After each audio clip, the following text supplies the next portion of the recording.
Bonjour à toutes et à tous, bienvenue sur l'Alpe Isère Tour, quatrième étape de cette 32e édition. Quatrième étape sous une grosse chaleur, il fait très chaud sur la route des vacances, on est proche de la 7, mais pas de vacances pour les coureurs de l'Alpe Isère Tour. Après 3 premières étapes parties déjà sur les chapeaux de roue, et bien cette quatrième qui s'annonce d'ores et déjà dantesque, avec une petite excursion dans le massif du Vercors avant de revenir ici à Saint-Maurice-l'Exil où sera jugée l'arrivée tout à l'heure. On va revenir rapidement sur l'étape bien sûr qui est en train de se dérouler, mais revenir surtout sur ce qu'il s'est passé les jours précédents. Avec hier un coup de tonnerre, victoire d'un coureur amateur, Clément Carizet, amateur qui avait fait plusieurs passages chez les professionnels. Il avait notamment remporté une étape du Tour de Poitou-Charentes. Et bien hier, sur le fil, il a conservé l'avantage qu'il avait avec Théo Thomas en échappée pour aller finalement s'imposer sur cette troisième étape qui s'achevait à Colombier-Saunieux. Théo Thomas était deuxième, Jordi Warlop réglait le sprint du peloton qui est venu mourir à 3 secondes de cette échappée, une échappée qui a tenu bon, et un nouveau maillot jaune sur les épaules de Clément Carizet avec des écarts extrêmement faibles. Le jeu des bonifications a fait son jeu justement pour le classement général avec Clément Carizet qui n'a que quelques toutes petites secondes d'avance sur Jordan Abetz, donc l'ancien maillot jaune qui est donc relégué en deuxième position du classement général. Mais tout pourrait évoluer aujourd'hui puisque Jean-Claude, effectivement, on arrive dans le Vercors. La première grande difficulté de cet Alpe Isère Tour a d'ailleurs été franchie il y a quelques minutes. Un parcours complet pour l'étape la plus longue de cette édition. Oui, c'est une information importante. La chaleur qui règne aujourd'hui, aussi bien donc sur le massif du Vercors qu'en pleine vallée du Rhône, cette chaleur va avoir un rôle, à mon avis, prépondérant. Les directeurs sportifs nous signalaient tout à l'heure que c'était un peu la chasse à la canette, donc la chasse au ravitaillement. Mais c'est vrai qu'aujourd'hui, on a des températures qui vont avoisiner, je pense, les 30 degrés, Lilian. C'est assez impressionnant. Et d'une part, ça arrive un petit peu très très vite. Il n'y a pas eu, je dirais, de passage avec des températures, on va dire, un peu moyennes. Là, on est tout de suite entré dans une température estivale. Lilian, où sont les coureurs actuellement ? Les coureurs vont bientôt entrer dans les 80 derniers kilomètres. On va pouvoir refaire le point bientôt puisqu'on le disait, la grosse difficulté, le col du Petit Mont-Noir a été franchi. C'est le col que vous voyez sur le profil actuellement avec son point culminant de l'étape à 1280 mètres d'altitude avec un peloton qui a explosé il y a quelques minutes. On va refaire le point évidemment. Pour l'heure, on s'oriente vers la remontée, vers Saint-Maurice-l'Exil, retrouver donc le bord de l'autoroute A7. On en parlait tout à l'heure, et venir disputer ce final. Un profil bien casse-pattes avec pas moins de 7 ascensions répertoriées aujourd'hui, de quoi aller bousculer le classement du meilleur grimpeur. Ce sera l'un des enjeux du jour, mais du côté du classement général, là aussi attention, on pourra avoir quelques surprises. Le départ lui a été donné sur les chapeaux de roue depuis la commune de Monstereau-Milieu qui nous a accueillis pour les opérations de départ avec monsieur le maire Denis Merlin qui libérait les 120 coureurs encore en course. Départ donné fictif pour quelques kilomètres avant un départ réel qui a vu, bien, comme d'habitude, quelques premières tentatives d'échapper. Dès que la voiture de direction de course s'est écartée, on est parti sur les chapeaux de roue. On n'a pas beaucoup débranché malgré la chaleur. On va refaire le point tout de suite justement sur le direct et sur la situation de course. Ce sera juste après avoir écouté les mots de Denis Merlin, monsieur le maire de Monstereau-Milieu, qui nous accueillait tout à l'heure pour le départ. Bonjour, bienvenue dans notre village de Monstereau-Milieu. Nous sommes une petite commune au milieu de la vallée d'Alvarez avec 815 habitants organisés en hameaux un petit peu dispersés à droite et à gauche de l'Alvarez. Nous avons comme équipement une école communale, nous avons une école intercommunale pour la maternelle et une église du XIIe siècle qui est classée. Sur le plan sportif, nous avons un gymnase qui accueille à peu près tous les joueurs de basket de la vallée et peut-être un petit peu au-delà. Il y a aussi du volley et du futsal. Nous avons aussi un terrain de foot qui, lui, est occupé par le Football Club de la Varèse en intercommunalité avec Courrébuis. Nous sommes très heureux d'accueillir cette course d'Alpe Isère Tour pour le 27 mai Et nous espérons que cette journée sera très très festive et qu'elle nous laissera un aussi bon souvenir que le passage du Tour de France en 2014. Nous mettrons tout en œuvre pour cela. Et sur la route de cette 4e étape, il reste maintenant 70 km à parcourir. Le sommet du col de la Madeleine a été franchi. Regardez comme les coureurs, comme le disait Jean-Claude tout à l'heure, vont à la chasse au ravitaillement avec un groupe de tête. Un groupe de tête qui s'est écrémé finalement après quelques tentatives d'échapper. C'est surtout une élimination qui s'est faite par l'arrière sur les routes notamment du col du Petit Mont-Noir, point culminant de cette étape. Et on va retrouver maintenant un groupe d'une grosse vingtaine de coureurs en tête avec un col de la Madeleine qui était loin d'être le plus difficile effectivement sur le papier, mais qui est bien sûr dans la réalité a fait un petit peu mal alors que Clément Carizet était en difficulté justement tout à l'heure, et on l'aperçoit ici dans un deuxième groupe, le maillot jaune qui était en perdition. Il avait perdu 3 minutes dans le col du Petit Mont-Noir, un petit peu revenu à l'occasion de la descente et de la vallée, mais ici on le voit, ça s'annonce compliqué. Oui, c'est sûr, ça s'annonce effectivement très très compliqué pour Clément Carizet. Clément donc a dû faire une descente extrêmement rapide de ce col du Petit Mont-Noir qui était, je le rappelle, à près de 1300 mètres d'altitude dans le massif du Vercors. C'est vrai que cette année, au niveau de cet Alpe Isère Tour, on découvre effectivement le Vercors dans l'avant-dernière étape. Demain, ce sera donc autour du massif de la Chartreuse, mais ce sera une autre page, bien sûr. Ici, donc, après ce col de la Madeleine, qui n'est pas le grand col que les amoureux du vélo connaissent certainement via le Tour de France. Le col de la Madeleine, c'est un col 4C en 4e catégorie. C'est uniquement 2 km 700 à 5% de moyenne, qui est situé juste après Saint-Antoine-l'Abbaye. Saint-Antoine-l'Abbaye qui est d'ailleurs un merveilleux village du Dauphiné, qui fait d'ailleurs partie des 7 merveilles du Dauphiné, l'abbaye de Saint-Antoine.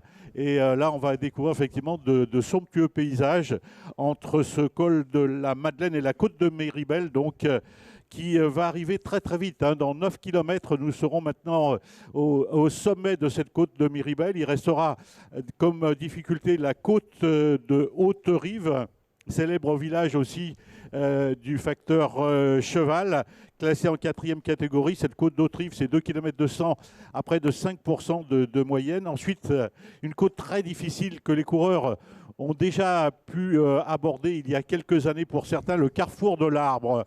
Le carrefour de l'Arbre à Anjou au kilomètre 154, classé en 3e catégorie. C'est un petit mur d'1 kilomètre seulement. Et puis pour finir, donc, la côte du Colombier au kilomètre 175, 4e catégorie aussi, 1 km 500 à 6,5%. Un final très très mouvementé, Lilian. Un final qui va être mouvementé. On avait peur que finalement les plus grosses difficultés soient situées trop tôt dans l'étape. Eh bien, on voit que finalement avec ce parcours casse-pattes tout le long de cette 4e étape, eh bien, on n'a pas le temps de récupérer tout simplement, et à l'image ici de Clément Carizet qui va vivre une sale journée, j'ai l'impression. Alors il est digne, Clément Carizet, il se tient à son maillot, il veut essayer bien évidemment de rester à l'avant de la course, mais pour l'instant voilà, on n'arrive pas à réduire cet écart, alors que c'est Magnus Brinsrud à l'avant de la course qui relance l'allure pour la formation Uno X, le Norvégien qui se porte effectivement à l'avant. Et on parlait de ce maillot jaune, Clément Carizet, un garçon qui hier a remporté l'étape, avait quelques toutes petites secondes d'avance au classement général sur des garçons d'ailleurs qui sont eux aussi en difficulté. Il va falloir vraiment regarder avec précision ce classement pour voir qui sont les principaux prétendants au maillot jaune, alors que le classement général tel qu'il était au départ, vous le découvrez ici avec Clément Carizet qui n'avait que 3 secondes d'avance sur Jordan Abetz, qui n'est plus non plus dans le groupe de tête. Michael Boros, a priori, n'y est plus non plus. Je n'ai pas vu Artiem Schmidt, je n'ai pas vu Noah Isidore. Et il me semble qu'il n'y ait que Pepijn Rendering, 6e du classement général, qui soit à l'avant et qui puisse être à l'heure actuelle virtuel maillot jaune. Il reste encore du parcours, 64 km à parcourir, mais Pepijn Rendering qu'on a vu extrêmement à l'aise sur les premières étapes, qui serait le seul pour l'instant l'instant parmi les mieux classés dans ce classement provisoire du maillot jaune, et bien qui soit toujours à l'avant, alors qu'on assiste vraiment à une course de mouvement et une quinzaine de secondes d'avance. Donc pour l'homme de tête sur un premier peloton, on est ici à un troisième échelon de la course maintenant avec le maillot jaune Clément Carizet. Oui, qui fait de la patinette, hein. Il est là donc derrière ce groupe, donc le groupe numéro 2 à 15 secondes actuellement du premier groupe. Et c'est vrai que Clément essaye de récupérer. Je rappelle qu'hier, il s'est quand même payé une échappée de 172 km.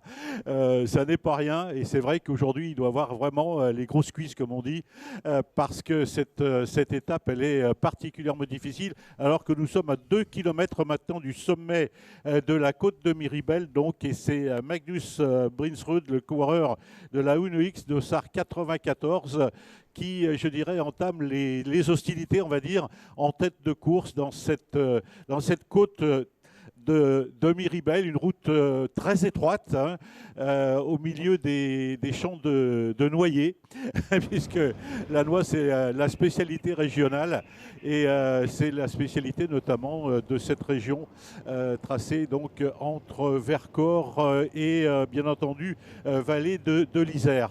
Bon, belle intention en tout cas de Magnus Brinsrud, donc le Dossard 94.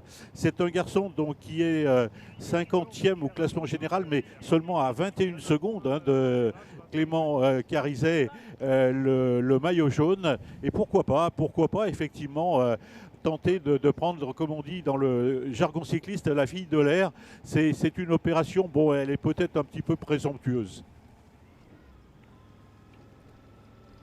Avec Magnus Brinsrud que l'on retrouve en tête, et effectivement avec ces 21 secondes qu'il avait de retard, et s'il en a 20 d'avance sur le premier groupe, Clément Carizet est bien plus loin, donc c'est lui hein, qui serait à maillot jaune provisoire, je dis bien provisoire, il reste 63 km, et on va faire un petit peu le point justement sur les différents échelons de la course dans cette côte de Miribel avec Magnus Brinsrud aux avant-postes. Derrière on va retrouver un groupe avec notamment quelques-uns des favoris, Lennart Van Etvelt, on en a beaucoup parlé depuis le départ de Charvieux-Chavagneux mercredi, le coureur belge de la Lotto Destiny. Oscar Onley était là également, Rémi Capron pour le Vélo Club du Franche-Beaujolais, dont on attend beaucoup, l'un des meilleurs amateurs français à l'heure actuelle, qui est toujours dans le groupe des favoris. Du côté du CICU Nantes Atlantique, les deux grimpeurs sont présents, Jordan Gégat et Yael Joalan sont là. Finlay Pickering, le vainqueur du Tour Alsace la saison dernière, autre épreuve de montagne, eh bien, est dans ce groupe également. Et parmi les amateurs, signaler la présence malgré tout d'un coureur de Charvieux-Chavagneux-Isère Cyclisme, même si on n'a plus le maillot jaune Clément Carizet, eh bien, on a toujours Mathis Lebeau qui nous fait une superbe saison, hein, le garçon de Charvieux lui aussi, donc qui est pour l'instant présent dans ce groupe des favoris, passé en tête d'ailleurs sur le col de la Madeleine et tout à l'heure sur le col du Petit Mont-Noir, lui qui avait entamé sa saison par une victoire sur les boucles du Haut-Var. Eh bien, il est toujours avec les favoris, les principaux leaders à la poursuite maintenant de Magnus Brinsrud. Oui, tout à fait. Ce qu'il faut noter, c'est le groupe donc, qui est derrière l'homme de tête, entre parenthèses, entré dans le dernier kilomètre de l'ascension de cette côte de Miribel, c'est qu'il y a énormément de favoris qui ne se trouvent qu'à 21 secondes hein, du leader.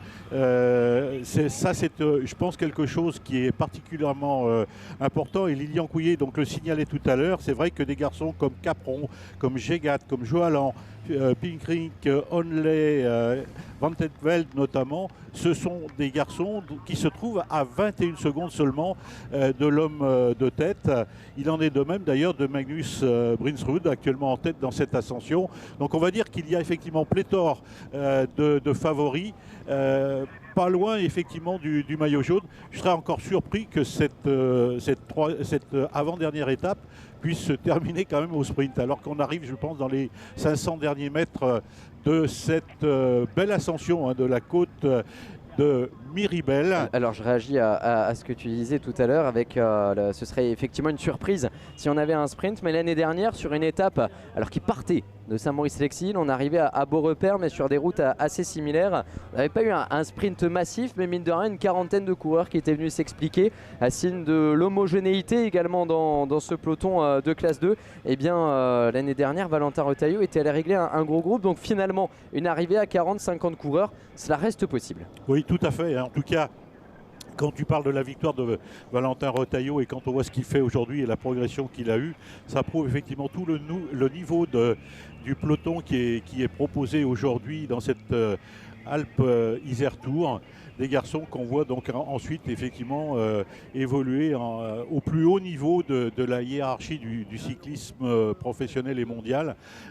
C'est effectivement assez impressionnant. Voilà donc alors que Magnus Brinsrud se dirige vers le passage au sommet, mais pas sûr qu'il puisse passer en tête. Deux autres coureurs viennent de revenir sur Magnus Brinsrud, le coureur de la UNOI, qui sont 3 maintenant en tête. Et là c'est du lourd parce qu'on a des garçons qui évoluent assez régulièrement en World Tour. Lennart Van Edvet vient de prendre les points.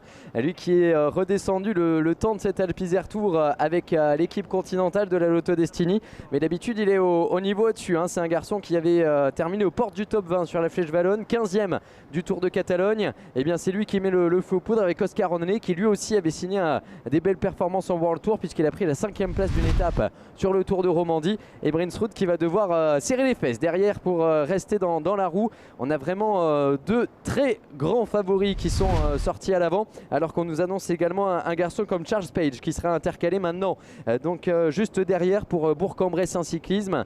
On se dévoile finalement tôt dans cette étape puisqu'il reste malgré tout 61 km à parcourir et que là ce sont bien les grands favoris que l'on retrouve à l'avant de la course. Alors on aperçoit le groupe maillot jaune. On rappelle qu'il y a un gros groupe entre deux encore, entre les 3 hommes de tête et ce groupe maillot jaune. Donc les 3 hommes de tête, puis un premier peloton, puis le groupe maillot jaune que vous avez ici à l'image, un groupe maillot jaune et maillot violet que l'on aperçoit sur les épaules de Gabriel Fédé qui tremble aussi puisque le maillot violet c'est le maillot de meilleur grimpeur. Et bien ici, kilomètre après kilomètre, il voit ce maillot s'éloigner. On va avoir un tableau d'honneur totalement redistribué ce soir. Oui, ça c'est certain. Donc effectivement en tête de ce groupe à la sortie du village de Miribel, le coureur italien d'AG2R Gabriel Fédé, le dossard 193.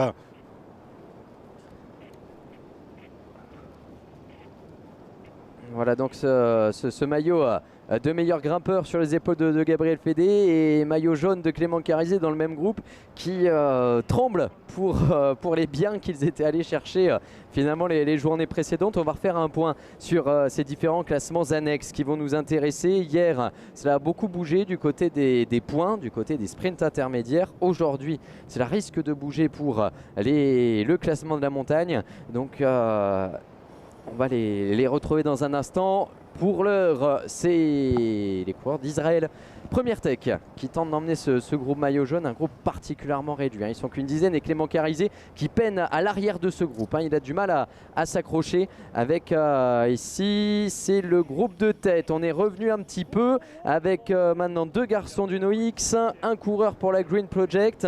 Il y a quelques individualités qui sont revenues de l'arrière. Il y en avait un, il y en a eu 3. Ils sont maintenant 6. Ouais, ça bouge en fait en tête de course et c'est une bagarre incessante. C'est vrai qu'ils sont actuellement 6. Je me demande s'il n'y en a pas encore un devant, non. En tout cas là, il y a un groupe de 6, ça c'est sûr et certain.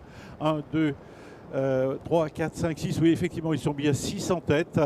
Alors que l'on découvre le classement des Grands Prix de la Montagne, c'était la situation au départ avec Gabriel Fédé leader pour le centre de formation de Chambéry, l'équipe AG2R Citroën U23 menacée avec les points qui sont distribués aujourd'hui puisque l'on rappelle que 7 ascensions sont répertoriées, dont cette ascension de première catégorie du col du Petit Mont-Noir. Donc on refera le point dans un instant, mais on va se rapprocher dangereusement du côté des points. Carizet était leader à égalité de points avec Jordi Warlop qui porte aujourd'hui le maillot vert et qu'on n'a pas vu encore aujourd'hui, qui doit être dans un groupe encore plus retardé maintenant.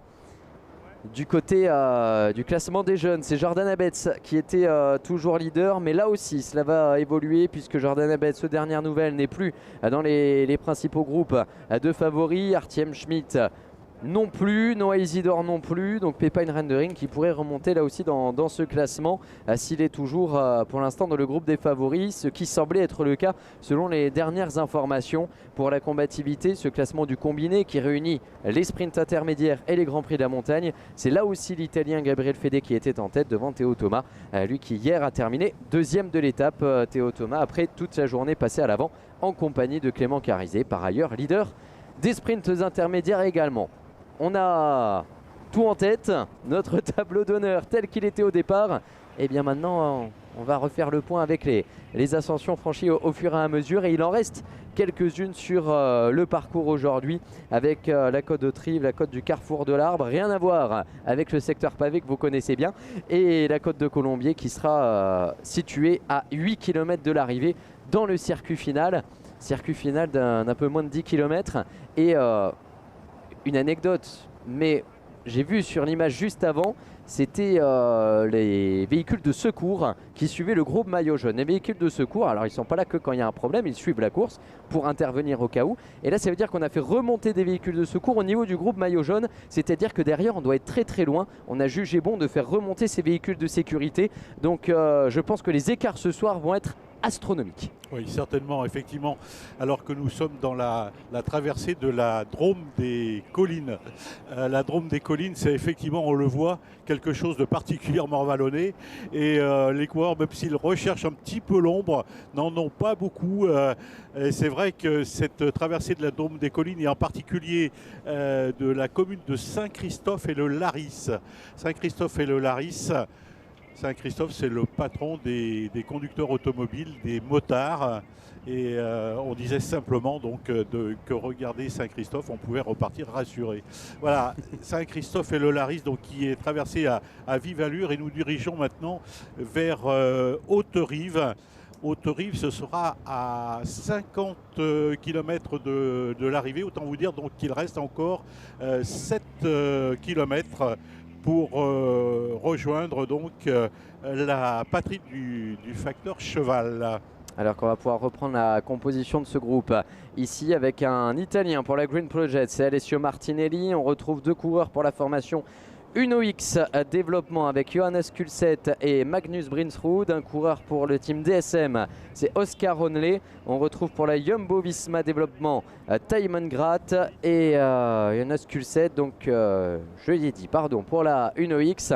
Voilà pour le tour d'horizon de ces 6 coureurs actuellement en tête, 6 coureurs de talent. On est en train de laisser partir un très gros groupe avec une trentaine de secondes d'avance maintenant sur ce qu'on va appeler le peloton maintenant, même s'il est réduit, cela va rester notre peloton principal. Oui, tout à fait.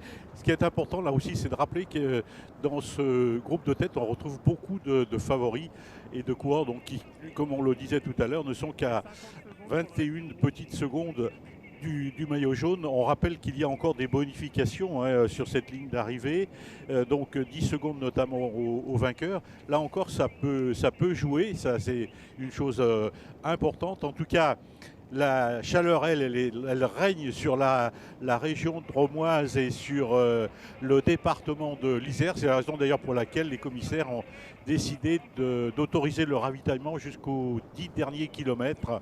Je crois que les coureurs, effectivement, ont bien pris connaissance, et notamment les directeurs sportifs, bien sûr, de cette décision ô combien importante pour une étape longue de 183 km. Si on y rajoute la distance séparant le fictif du réel, on est proche donc d'une étape de 190 km. C'est pas rien. Lilian, c'est quand même la 4e étape aussi. Je pense qu'il y en a qui commencent à avoir mal aux pattes. Oui, notamment du côté des jeunes, très jeunes coureurs qui ont peut-être encore peu d'expérience sur ce genre d'épreuve. On en parlait tout à l'heure au départ avec Clément Carizet, justement de l'expérience que lui avait à 31 ans et après plusieurs passages chez les professionnels, qui nous disait que voilà, une récupération sur une épreuve de 5 jours, c'était pas trop problématique pour lui. Ici, ce qui est problématique, c'est plutôt la pente pour Clément Carizet aujourd'hui, qui eh bien, est relégué dans les groupes derrière, alors qu'on annonce 50 secondes à l'Ardoisier pour le groupe de tête, un groupe de tête dont tous les coureurs sont dans le même temps. Ils sont sont tous à 21 secondes au classement général, tous à 21 secondes de Clément Carizet. Donc si la situation devait rester ainsi, eh bien, il faudra vraiment aller chercher dans les bonifications pour voir qui serait maillot jaune ce soir. On n'en est pas encore là, mais voilà, on n'a que des coureurs qui, pour l'instant, ont terminé dans le peloton sur les 3 premières étapes, sans éclat, sans perte de temps, mais qui eh bien maintenant peuvent espérer, peuvent rêver ce soir d'un maillot de leader sur l'Alpe Isère Tour. Exactement, oui. Alors, puisque Lilian, tu parlais de bonification, il est important de rappeler qu'il y avait un premier sprint bonification à Viriville, le sprint en or polar, donc au kilomètre 25. Le deuxième à La Saône, c'est-à-dire quand on franchit la rivière Isère, donc au kilomètre 95. Et le troisième sprint bonification, eh bien, il aura lieu à Auberive-sur-Varèse au kilomètre 165. Et quelques informations justement avec les leaders sur ces sprints, puisque dans la traversée de Viriville, c'est Jordi Warlop qui était allé chercher des points pour conforter le leadership du classement par points. Et attention, Oscar Onley prenait déjà 2 secondes de bonification en passant deuxième. Daniel Arnès était troisième. Sur le deuxième sprint, c'est Alessio Martinelli qui était allé chercher les points et surtout les bonifications. Lennart Van Edveld prenait 2 secondes et Johannes Kulset prenait 1 seconde. Et bien ces 3 garçons qui sont à l'avant de la course. Donc pour l'instant, au jeu des bonifications, ce serait Alessio Martinelli qui serait maillot jaune ce soir, l'Italien de la formation Green Project. Oui, tout à fait, effectivement. Donc Alessio Martinelli, donc de la Green Project Bardiani CSF, qui porte ce beau maillot vert et le dossard numéro 2, donc en queue de groupe, là, de ce groupe de tête actuellement. Alessio Martinelli, donc qui est l'un des leaders de cette formation, avec Lorenzo Conforti, lui aussi, donc qui se trouve à 21 secondes, mais qui ne figure pas dans ce groupe de tête. Donc on a délégué aujourd'hui Alessio Martinelli pour aller faire le travail, effectivement, et ce qu'il fait d'ailleurs très très bien au sein de cette échappée. Aujourd'hui, donc, dans ce département de la Drôme, avant de rejoindre celui, bien entendu, de l'Isère. On voit effectivement de très très très beaux paysages ici, alors que les coureurs vont rejoindre la localité de Haute-Rive et le palais idéal du facteur Cheval. Il y aura ensuite donc l'ascension à la sortie d'Haute-Rive de la côte d'Haute-Rive, classée en 4e catégorie. C'est une côte qui est répertoriée donc en 4e catégorie, qui développe 2 km 200 à 5% de moyenne, mais on s'aperçoit qu'effectivement on est toujours en prise dans ce final d'étape, alors que les coureurs sont à 54 km de l'arrivée. On est sur des routes à gravillon, donc des routes qui, avec le soleil et peut-être un goudron qui commence à fondre, c'est des routes où le rendement, Lilian, n'est quand même pas effectivement au top niveau.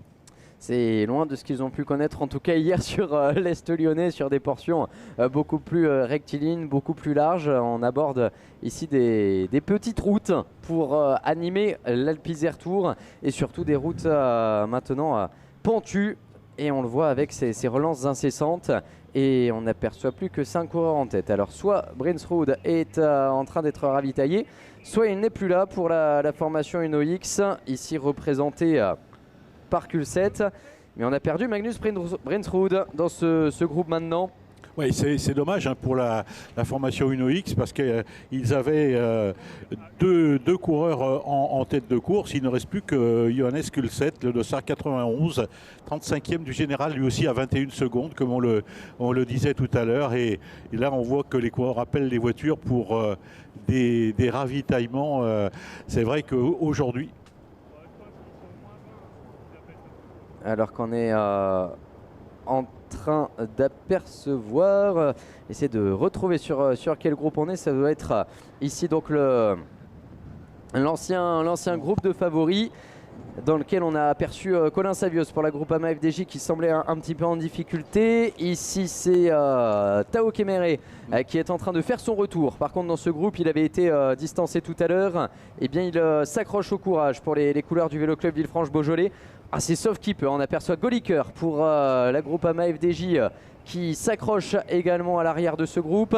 Kemere qui était revenu et puis finalement il en manque encore un petit peu pour un garçon. Alors j'aime bien citer quand même une ligne de son palmarès qui est d'avoir gagné l'étape du Tour, la cyclosportive, au moins qui parle à tous les passionnés de cyclisme dont beaucoup ont eu l'occasion de participer au moins une fois dans leur vie à l'étape du Tour. Et bien Tao Kemere il l'avait remporté. Voilà, cela montre la qualité de grimpeur d'un garçon comme celui-ci qui par ailleurs avait brillé sur le Tour du Chablais et le Tour du Beaujolais.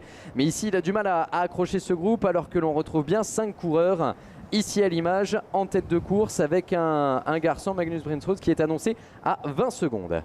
Oui, tout à fait. Donc, qui a dû connaître une défaillance. Donc, c'est à peu près évident. Aujourd'hui, il est clair que la chaleur risque d'avoir son importance et les difficultés donc répétées qui sont proposées aux coureurs là, dans ces 100 derniers kilomètres, plus la chaleur, plus une route qui n'a peut-être pas un rendement excellent, plus le goudron qui peut fondre par-ci par-là. C'est vrai qu'on a des conditions quand même de course qui sont difficiles pour les rescapés de ce peloton. Lilian Couillet disait tout à l'heure, donc effectivement, ils étaient 122 au départ à Monsteroux milieu, donc départ qui avait été donné à 11h30 précise, départ qui était fictif hein, bien entendu, le départ réel ayant été donné quelques 5 km plus loin dans la localité de Cour-et-Buis.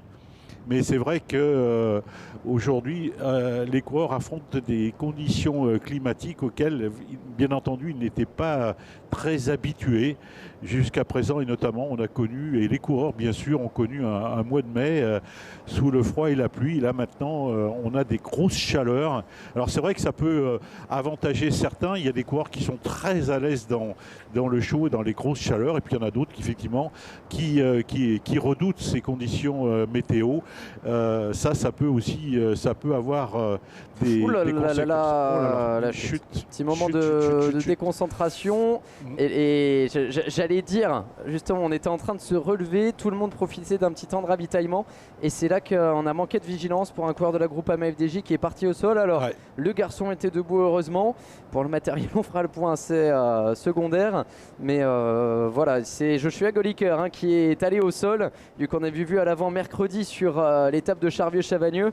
Et bien ici, parti à la faute, le 10e du classement général qui s'est retrouvé au sol, alors que le groupe de tête lui va continuer sa marche en avant avec 5 coureurs et un troisième groupe. Donc j'allais dire qu'il semblait presque se relever. Alors c'est peut-être un peu exagéré, je crois que simplement on avait besoin de souffler, de se ravitailler. Mais attention parce qu'on est en train de laisser partir 5 des archi favoris de l'Alpizère Tour dans son édition 2023. Thymen Grath, Johannes Kulset, Alessio Martinelli, Lennart Van Edvet et Oscar Onley.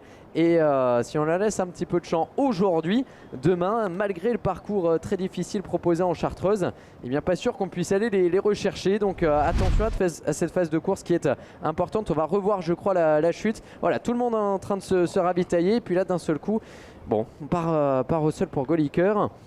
Apparemment, donc chute sans gravité quand même, heureusement. Mais comme quoi, on s'aperçoit qu'effectivement, si on relâche un peu la tension, on peut partir très très vite à la faute dans ce genre de course. Ça s'est passé dans un faux plat descendant, hein, finalement, dans une ligne droite. Hein, donc des endroits où on ne pense pas à la faute. Alors que voilà, nous arrivons maintenant dans la localité d'Hauterive. Voilà, les coureurs donc vont traverser Hauterive pour virer sur la gauche et entamer donc l'une des dernières ascensions de la journée. Je dis bien l'une des dernières parce qu'il restera ensuite le carrefour de l'Arbre et la côte du Colombier. Mais là, c'est vrai qu'il il vira donc sur la droite maintenant pour entamer cette côte de d'Haute-Rive. On a beaucoup de côtes, Lilian, qui font 2, 3, 4 km. Ce ne sont pas forcément des côtes, disons, très pentues, mais la répétition, effectivement, de ces efforts va avoir des conséquences extrêmement importantes, à mon avis, sur cette course. On parlait effectivement de grandes classiques comme Liège-Bastogne-Liège qui ont des profils à peu près identiques, même si sur Liège, c'est peut-être plus pentu, mais c'est en tout cas les mêmes kilométrages. Et c'est donc pas une surprise de retrouver un Belge à l'avant, hein, avec Van Het Velt et avec Oscar Hanley, avec Thymen Gratt ici à l'image pour la Jumbo-Visma, avec Kulset, le Norvégien de la formation Uno-X, et puis un Italien, Alessio Martinelli. Alors que le groupe 3 est en train de traverser le trait, on a toujours un groupe intercalé. On essaiera d'en reprendre la composition dans quelques minutes. Mais pour l'instant, eh bien, on voit qu'on laisse filer dans ce troisième groupe. Maintenant, un écart de 1 minute 25. En tout cas, ce qu'on peut déjà dire, c'est que dans le groupe de tête, effectivement, on n'a que des favoris. Hein, donc, ce n'est pas une surprise, bien entendu. Mais je dirais qu'il ne creuse pas, finalement, par rapport au deuxième groupe qui ne se trouve qu'à 20 secondes. On s'aperçoit que l'écart qui nous est donc communiqué, bien entendu, et j'espère que c'est le bon écart, on s'aperçoit qu'effectivement, donc on tourne toujours autour de la vingtaine de secondes. Et le groupe de tête qui vient donc de virer à droite a aperçu le groupe poursuivant, donc qui est né, lui, qu'à 20 secondes, et j'allais dire un virage en dessous.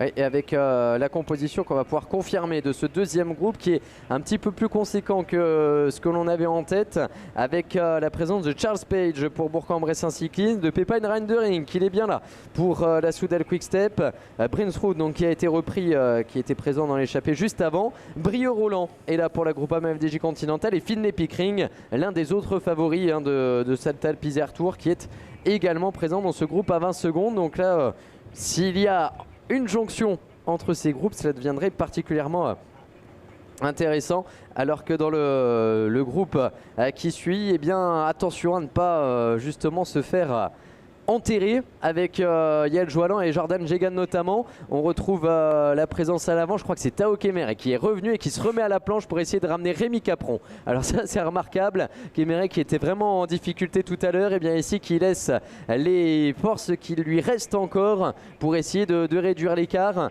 parce qu'on a pris conscience tout simplement que là on était peut-être en train de laisser filer un top 5 voire un top 10, parce que s'il y a jonction entre les deux groupes de tête, je ne vais pas dire que l'Alpe Tour est plié avant la Chartreuse, puis il faudra encore se départager entre eux, mais pour ceux qui se sont fait piéger dans cette étape, ça va être très compliqué d'envisager un bon résultat demain au classement général. Et je suis d'ailleurs un petit peu surpris de voir ici à l'arrière du groupe, alors peut-être pas dans un grand jour, mais Yael Joalan pour la formation CIC Nantes Atlantique qui laisse un petit peu couler pour l'instant dans ce groupe, alors qu'il fait partie de ceux dont on attendait beaucoup aujourd'hui.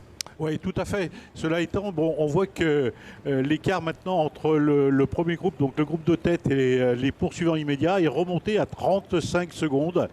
Donc peut-être que là aussi, il y a des informations qui ont été communiquées sur le bord de la route. C'est possible aussi, bien entendu. Toujours est-il que rien n'est joué. Même le groupe 3, qui n'est qu'à 1 minute 25, peut toujours revenir. Nous sommes quand même à près de 50 km. Même nous, si l'on est rentré dans les 50 km, les 50 derniers kilomètres de cette étape, je pense que rien n'est totalement définitif, bien entendu. Et c'est vrai que Rémi Capron, le coureur de Doris-en-Noisan, qui est un véritable grimpeur, peut encore avoir une carte à jouer, bien qu'il soit déjà un petit peu loin. Mais c'est vrai qu'emmené par un coéquipier comme Tao Kemere, je crois qu'effectivement, on peut trouver difficilement mieux. Et c'est tant mieux pour Rémi Capron, alors que les 5 hommes de tête là, viennent de passer au sommet de cette côte de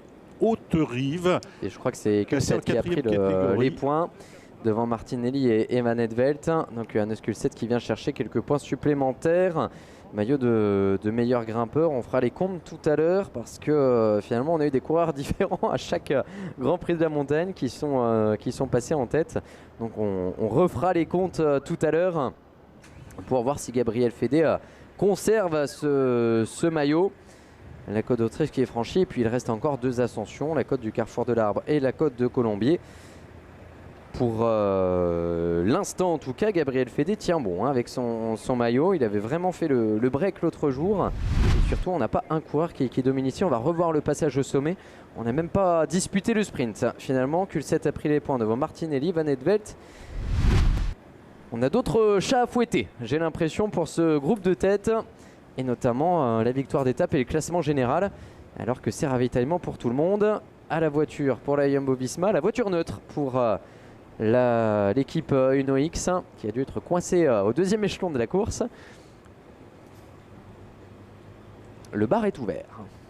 Oui, c'est vrai que les hostilités aussi. Hein. Ah, on est déjà au sommet. Et les hostilités alors que voilà le groupe donc le groupe de Yael Joalan qui vient lui aussi de passer au sommet, un groupe conséquent hein, finalement. Oui, dans lequel on retrouve d'ailleurs Michael Boros. Encore finalement l'un des leaders du classement général, maillot bleu sur les épaules qui était toujours là pour l'équipe Elkoff.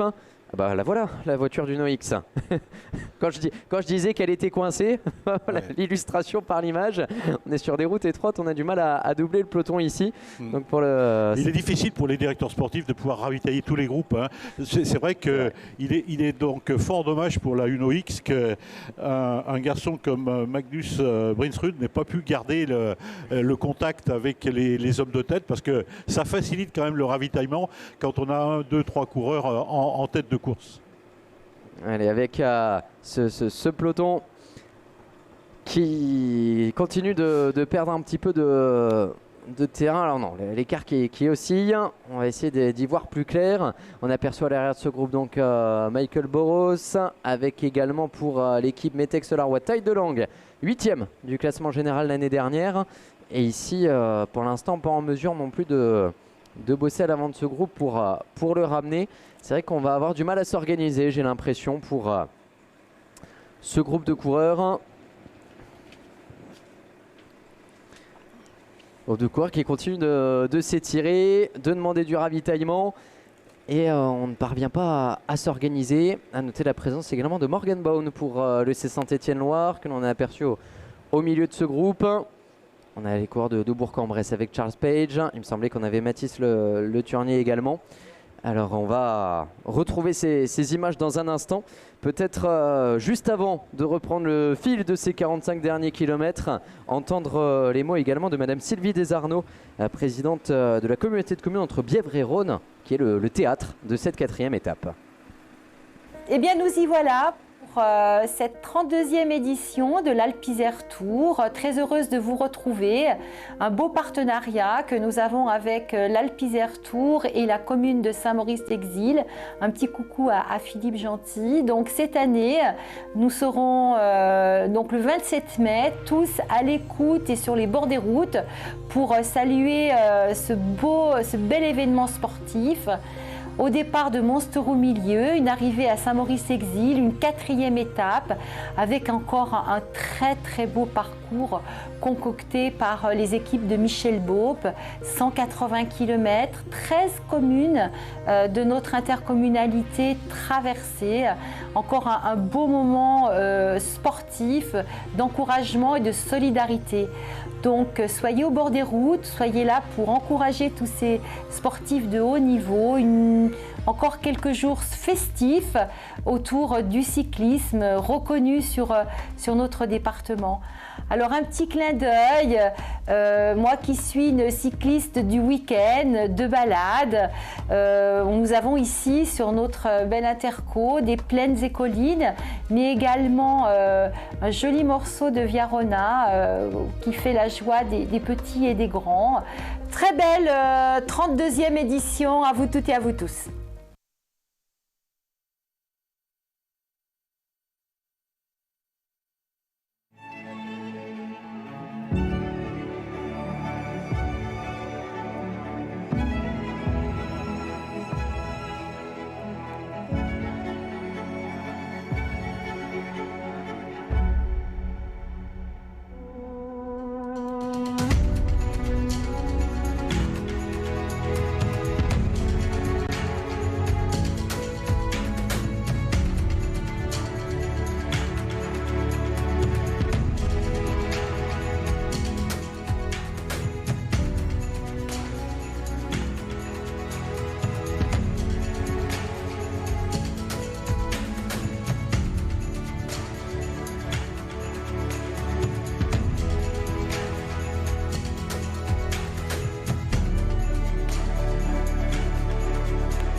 Allez, 43 km de l'arrivée, on revient sur les images du direct dans cette portion descendante avec 5 coureurs en tête. Johannes Kulset pour la Uno X, Alessio Martinelli pour la formation Green Project, Diamond Gratt pour la Jumbo Visma, Oscar Honley pour le team DSM, Lennart Van Edvelt pour la Lotto Destiny. 5 grands favoris qui ont répondu présent dès cette 4e étape, avant même l'étape reine de demain, présent à l'avant ici à peu près 1 heure. Peut-être un petit peu plus, selon l'allure du dénouement de cette 4e étape. 41 km 500 encore à parcourir. On revient sur des routes un petit peu plus larges, alors que l'on profite d'un temps de ravitaillement, encore une fois, pour les coureurs qui sont présents dans le groupe derrière, avec Mathis Lebeau ici au ravitaillement, lui qui était passé en tête tout à l'heure au col du Petit Mont-Noir, point culminant de cette étape à 1280 mètres d'altitude, dans un groupe qui perd du terrain, 1 minute 30, alors que l'on vient à la fois au ravitaillement et aux consignes pour les coureurs que vous apercevez ici à l'image dans le groupe de tête, puisqu'il y a 45 secondes d'avance sur un groupe de contre-attaque dans lequel on retrouve notamment Finlay Pickering, l'un des favoris également de l'Alpizère Tour, qui s'est retrouvé un petit peu piégé dans cette phase de course avec un groupe qui est le groupe 3, à 1 minute 30, qui ne parvient pas à s'entendre. La preuve en est que quelques coureurs tentent de s'en extirper. C'est le cas pour 2 coureurs amateurs qui viennent de sortir. Rémi Capron pour le Vélo Club Villefranche-Beaujolais et Martin Ciota, le coureur norvégien de Bourg-en-Bresse, un cyclisme, qui sont maintenant intercalés. Oui, ça c'est une belle information effectivement pour Rémi Capron, alors que les 4-5 coureurs de tête actuellement donc, se dirigent dans la traversée de Saint-Sorlin en Valoir, au plus bas donc de la moyenne proposée. Il devait passer à 15h27, donc on est dans une moyenne à peu près de 38 km/h, ce qui est pas mal parce que quand on voit effectivement qu'il a fallu affronter les 13 km du Petit Mont-Noir dans le Vercors, 13 km d'ascension à près de 8% de moyenne, ça reste quand même une moyenne élevée. Et je pense qu'on va situer l'arrivée à Saint-Maurice-l'Exil autour de 16h20 à peu près. Ça va aller beaucoup plus vite effectivement dans ce final d'étape, final qui est quand même moins tortueux et je dirais moins sinueux effectivement que les 100 premiers kilomètres qui étaient proposés aux rescapés de cette Alpizère Tour. En tout cas, après donc Saint-Sorlin en Valoir, on y verra déjà plus clair. Ici, voilà donc le groupe des 5.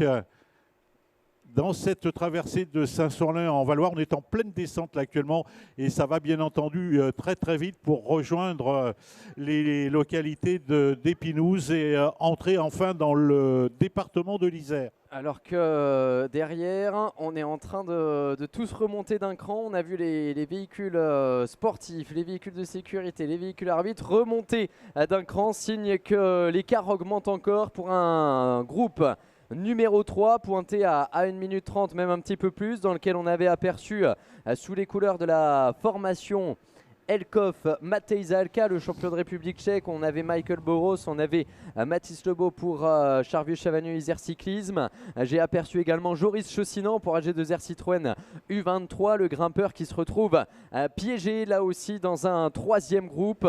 Donc la situation qui se clarifie de plus en plus malgré tout, avec une entente qui aussi à l'avant de la course, même si on est bien lancé, vous le voyez à 50 km/h, on commence à s'observer un petit peu. Regardez l'Italien Martinelli qui saute un relais, l'air de rien. Alors cela doit peser dans les jambes, jusque là on est totalement d'accord, mais je crois que tout le monde a mal et que là il va pas falloir trop sauter de relais, sinon la tension va monter dans ce groupe de tête. Oui, groupe de tête qui a déjà plus de 140 km dans les jambes, c'est déjà pas mal. En plus, c'est la 4e étape, donc c'est vrai que le 4e, le 5e jour ne sont pas des jours très faciles. Et on voit que certains coureurs sont assez impatients de ne pas avoir de ravitaillement. On a aperçu d'ailleurs des gestes d'énervement de Johannes Kulset, le coureur de la Uno X de sa 91, qui, à mon avis, souhaitait être ravitaillé, notamment en eau, assez rapidement. Et les coureurs, là, vont consommer un nombre incalculable de bidons sur ce genre d'étape. C'est vrai qu'on voit maintenant la voiture de la Green Project remonter. Alors que l'on aperçoit ici à l'image Rémi Capron et Martin Ciotat donc, qui sont bien lancés derrière le premier groupe de compte. Donc on n'a pas l'écart affiché pour ce groupe. On rappelle 5 hommes en tête, un premier groupe de compte à 45 secondes qui vont voir revenir dans leur sillage au prix d'un sacré effort. Martin Ciotat, lui qui avait brillé sur le Tour de Saône-et-Loire, qui a déjà levé les bras à plusieurs reprises cette année. Il a brillé en Coupe de France, National 1, le plus haut niveau amateur il y a quelques semaines. Il est en forme, il ramène avec lui Rémi Capron, lui qui était déjà rentré dans le top 15 l'année dernière du classement général de l'Alpizère Tour, qui semble même caresser la pédale. Alors facile à dire là aussi quand on est devant son écran de télévision comme nous, mais pour l'instant sacré effort et qui va payer puisqu'en quelques kilomètres à peine, Rémi Capron et Martin Ciotat vont revenir à hauteur du deuxième groupe pointé à 45 secondes. Donc de la tête et même profiter un tout petit peu des voitures qui étaient intercalées. Eh bien c'est le jeu. En plus ce ne sont pas les voitures de leur équipe. Donc l'air de rien on se balade, on prend un tout petit peu d'aspiration. Et puis on va revenir, surtout pour Rémi Capron et Martin Ciotat, revenir à hauteur de ce deuxième groupe. Le dernier écart qui m'était communiqué était de 45 secondes. On va essayer de le confirmer dans un instant. On a 30 secondes à l'écran. Donc... oui, 30 secondes qui était confirmé au dernier pointage. Donc attention, peut-être un regroupement dans lequel on retrouverait alors 2 coureurs amateurs. Ces deux-là qui viennent tout seuls, comme des grands, d'effectuer la jonction. Voilà, tout à fait. Pour Rémi Capron, effectivement, cet Alpizère Tour, il ne faut pas l'oublier, c'est un véritable objectif alors que les hommes de tête traversent la localité d'Épinouse. Rémi Capron, donc c'est le Dossard 181, c'est le couleur du Vélo Club Villefranche Beaujolais. Il est 33e au général, mais seulement lui aussi à 21 secondes, entre parenthèses. Et j'ai oublié qu'on avait un autre amateur devant, c'est Charles Page pour Bourg-en-Bresse. Et image assez amusante, c'est qu'il a vu revenir Martin Ciotat et l'a regardé d'un air de dire tiens, bah t'es là, je ne m'y attendais pas. Et effectivement, on ne s'attendait pas, je crois, à voir revenir des coureurs de l'arrière, en tout cas aussi vite. Alors que l'on retrouve ici à l'image Finlay Pickering, on a Reindering juste derrière, Artyom Schmidt ici pour la formation à Gunsberman, c'est Brio Roland pour la Groupama FDJ. On retrouve... Adam Tupalik avec les couleurs de la formation Elkoff, Magnus Brinsrud qui n'avait pas pu accrocher le wagon tout à l'heure, Charles Page pour Bourg-en-Bresse, Rémi Capron et Martin Ciotat. On a l'inventaire, donc 8 coureurs lancés à la poursuite de ces 5-là. Ouais, et c'est là aussi donc un très beau groupe, entre parenthèses, avec beaucoup de coureurs classés à 21 secondes du maillot jaune, tout simplement. Rémi Capron donc, et Martin Ciotat, donc, eux aussi, sont à 21 secondes. Là, ils sont... comme vous le voyez, donc en queue de groupe, ils essayent bien sûr de récupérer et de prendre quelques bidons au passage auprès de véhicules neutres. Mais c'est vrai que là, ils ont dû fournir quand même un bel effort pour revenir sur ce groupe. Il va falloir, je pense, faire une petite pause, une pause de récupération, en tout cas pour ces 2 coureurs, avant qu'ils essaient effectivement de prêter main forte à ce groupe. Ils en ont peut-être effectivement bien besoin de cet apport et c'est vrai qu'on n'est jamais assez dans une contre-attaque pour pouvoir bien entendu rouler et assurer une part de travail non négligeable. Voilà, dans la plaine là maintenant, le groupe de tête. Et travail remarquable des véhicules d'assistance neutre. Je pense qu'il faut le dire aussi parce qu'on a vu que ce n'était pas évident pour les directeurs sportifs d'aller ravitailler tout le monde. Eh bien, les véhicules neutres... c'est le rôle, c'est dans l'appellation. Ils sont là pour tout le monde, mais voilà, on a vraiment joué le jeu ici. Et, je crois que les coureurs n'ont manqué de rien. Donc chapeau au travail de l'organisation et des voitures neutres qui permettent à tout le monde d'être ravitaillé avec ici Brinsrud qui cherche à se débarrasser de sa bouteille.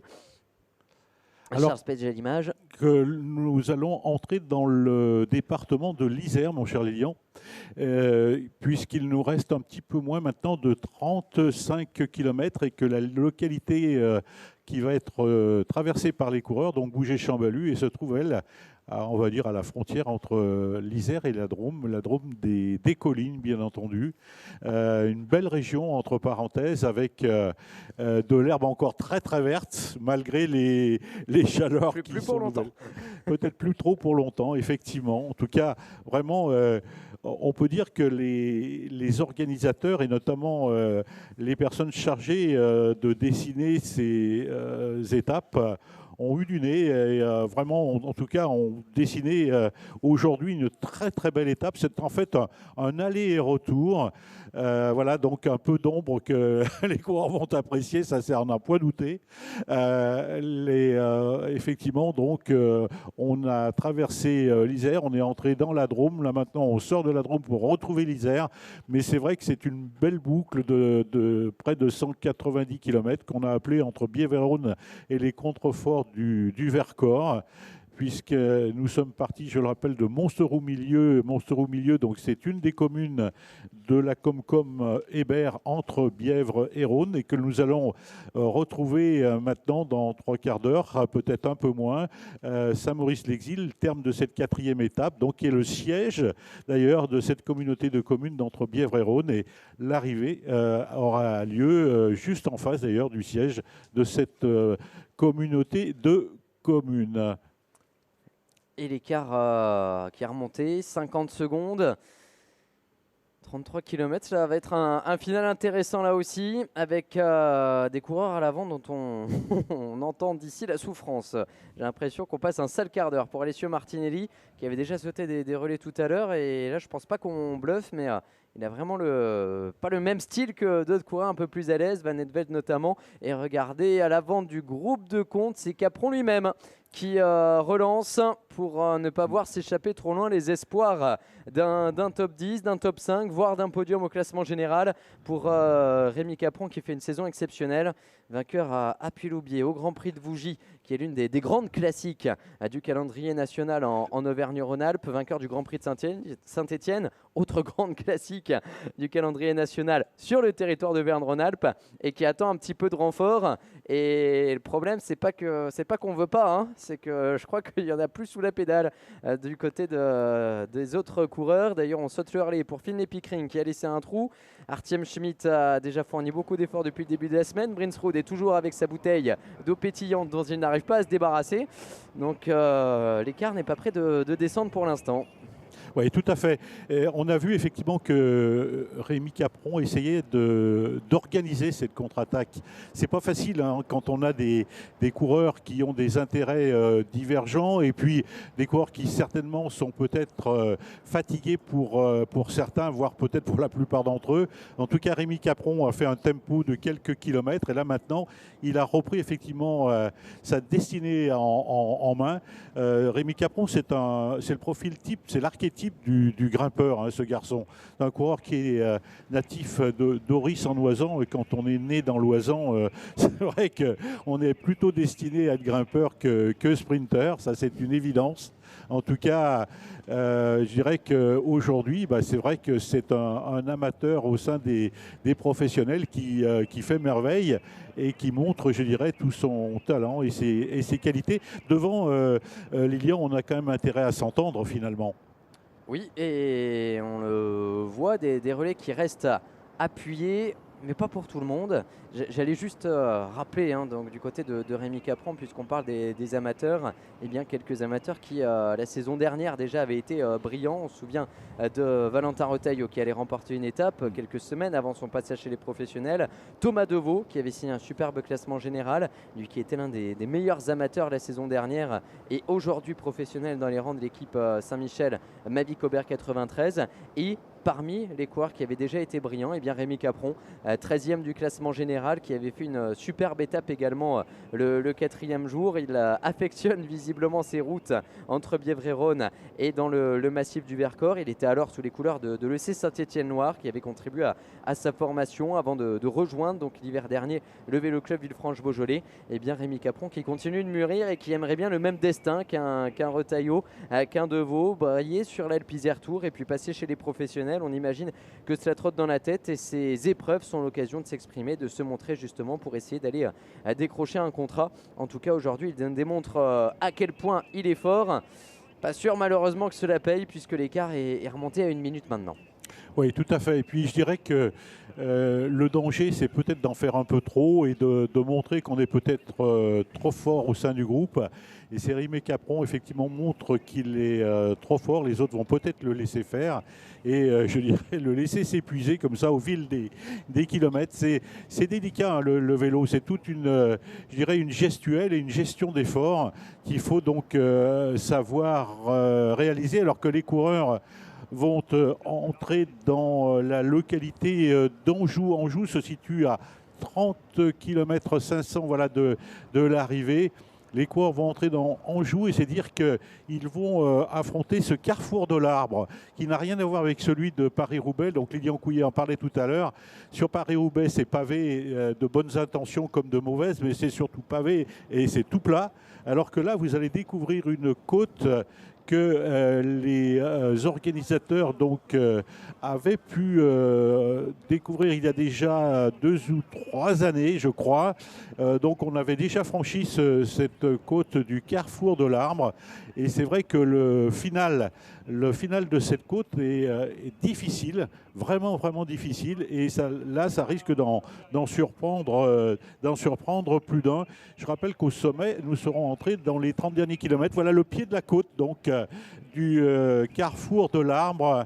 Pied de côte, donc une côte qui est relativement courte, puisqu'on indique déjà le dernier kilomètre hein, de cette ascension. C'est vrai que c'est une côte qui est courte, mais disons, c'est vraiment un casse-pattes qui va en surprendre pas mal. Ouais, 10% de pente moyenne sur 1 km, un petit mur, comme s'il n'y avait pas eu assez de difficultés jusque-là. Et on va voir comment on le passe, à la fois du côté du groupe de tête et puis derrière, si justement cette côte du carrefour de l'Arbre est l'occasion pour un ou deux coureurs assez forts eh bien d'aller alors faire le jump pour boucher 1 minute 10. Ça paraît ambitieux, mais essayer de se débarrasser bien des camarades qui ne font pas exactement leur part du travail, alors que Thymen Gratt peine un petit peu. Il n'est pas au mieux, à mon avis, hein, le coureur de la Jumbo-Visma, donc de Sahar 42, 30e au général, lui aussi à 21 petites secondes. Eh bien, effectivement, il va avoir du mal, à mon avis. Il a l'air de gérer l'effort. C'est vrai qu'il a un braquet un petit peu plus souple que les autres. Pour l'instant, cela lui permet de tenir. Ouais, il aura peut-être du mal à finir, effectivement. Avec ses 4 autres compagnons d'échappée, on va dire. Hein. Le groupe 2 donc, à 1 minute 10, le groupe 3 à 2 minutes 10, donc, alors qu'il y a seulement une trentaine de kilomètres. Voilà, nous, on va rentrer dans la zone la plus pentue de ce carrefour de l'Arbre. Les coureurs sont dans la traversée du vieux village d'Anjou et nous ne sommes plus qu'à 500 mètres maintenant du sommet de cette avant-dernière difficulté du jour. Et là, donc, ils vont découvrir dans quelques instants un virage sur la droite, un virage en épingle à cheveux, mais alors vraiment un virage compliqué à négocier. Heureusement qu'ils sont dans le sens d'ailleurs de la montée, parce que c'est vrai que ça va faire très très mal. On a vu un tout petit palier au moment de traverser le village et puis cela repart de plus belle. Alors dans ce groupe, eh bien, on se met à la planche pour Charles Page avec également donc Pepijn Reindering que l'on aperçoit ici, qui relance l'allure pour la formation Soudal Quick-Step avec derrière le coureur de la formation Elkoff, Dominique Neumann. Et on relance un petit peu l'allure. Hein. Brieux Roland en 3e position avec Martin Ciotta toujours vigilant. Capron qui est venu se repositionner derrière. On fait une montée intéressante hein, malgré tout pour ce groupe ici installé en contre-attaque avec un écart qui était communiqué de 1 minute 15. Mais sous l'impulsion de Pepijn Reindering, elle est peut-être l'opportunité d'aller réduire. Et je m'excuse, hein, ce n'était pas Neumann, mais bien Adam Toupalik pour la formation Elkoff en 2e position. Brieux Roland qui semble bien à l'aise. En revanche, pour la Groupama FDJ, maillot grand ouvert, mais avec un coup de pédale relativement aérien. Oui, on aperçoit la pente hein, très très forte à ce niveau, effectivement, alors que les coureurs vont affronter les derniers hectomètres de cette difficulté. Voilà le fameux... non, ce n'est pas le virage à droite encore, mais ça ne va pas tarder. Et effectivement, donc, une difficulté de plus. Il restera encore la côte du Colombier au kilomètre 175. Voilà donc Pepijn Rendering qui emmène ce groupe de contre. On serre les dents derrière. Rémi Capron qui ferme la marche finalement. Adam Toupalik en deuxième position. Le voilà, ce fameux virage à droite dont tu parlais Jean-Claude. Roland est là, Ciotat est là. Et pour l'instant, Pickering en cinquième position. Voilà, pas d'inquiétude pour aucun de ces coureurs.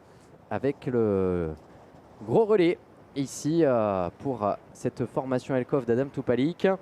Ok, même homme en difficulté, Pepijn Rendering derrière. On a relancé fort et on a hâte d'avoir l'écart qui est toujours communiqué à 1 minute 15, mais on a fait même un petit trou pour Adam Toupalik, le Tchèque de la formation Elkhoff. Rendering qui a fourni un gros effort et qui peine à l'accentuer encore. Brieux Roland juste derrière. Et c'est Martin Ciotat qui a l'air finalement le plus fort, le plus frais pour l'instant et qui vient boucher le trou au moment où on va aller franchir le sommet de cette difficulté. Allez, on va souffler, retrouver tout le monde. Dans la descente. Tout le monde dans la descente.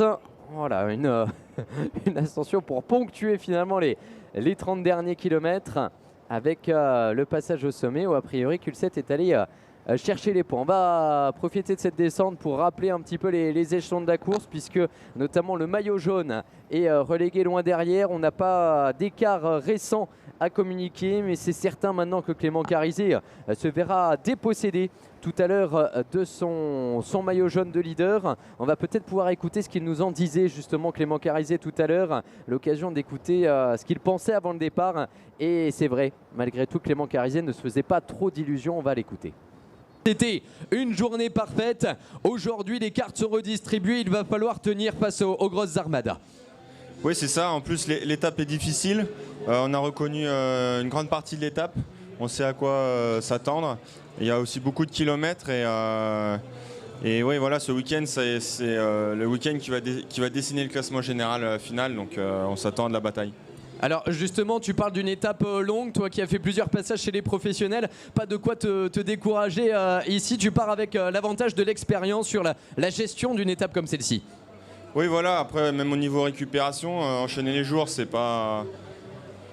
Voilà, chez les professionnels, c'est pas vraiment un problème, donc c'est sûr que d'avoir pu faire des années chez les pros, ça va m'aider sur la distance et sur la récupération. Comment il s'appelle ton jeune coéquipier là ? Gabin. Gabin, il avait l'air fier de son papa. Je crois qu'on peut applaudir Clément et Gabin bien fort sur le podium. Merci à toi.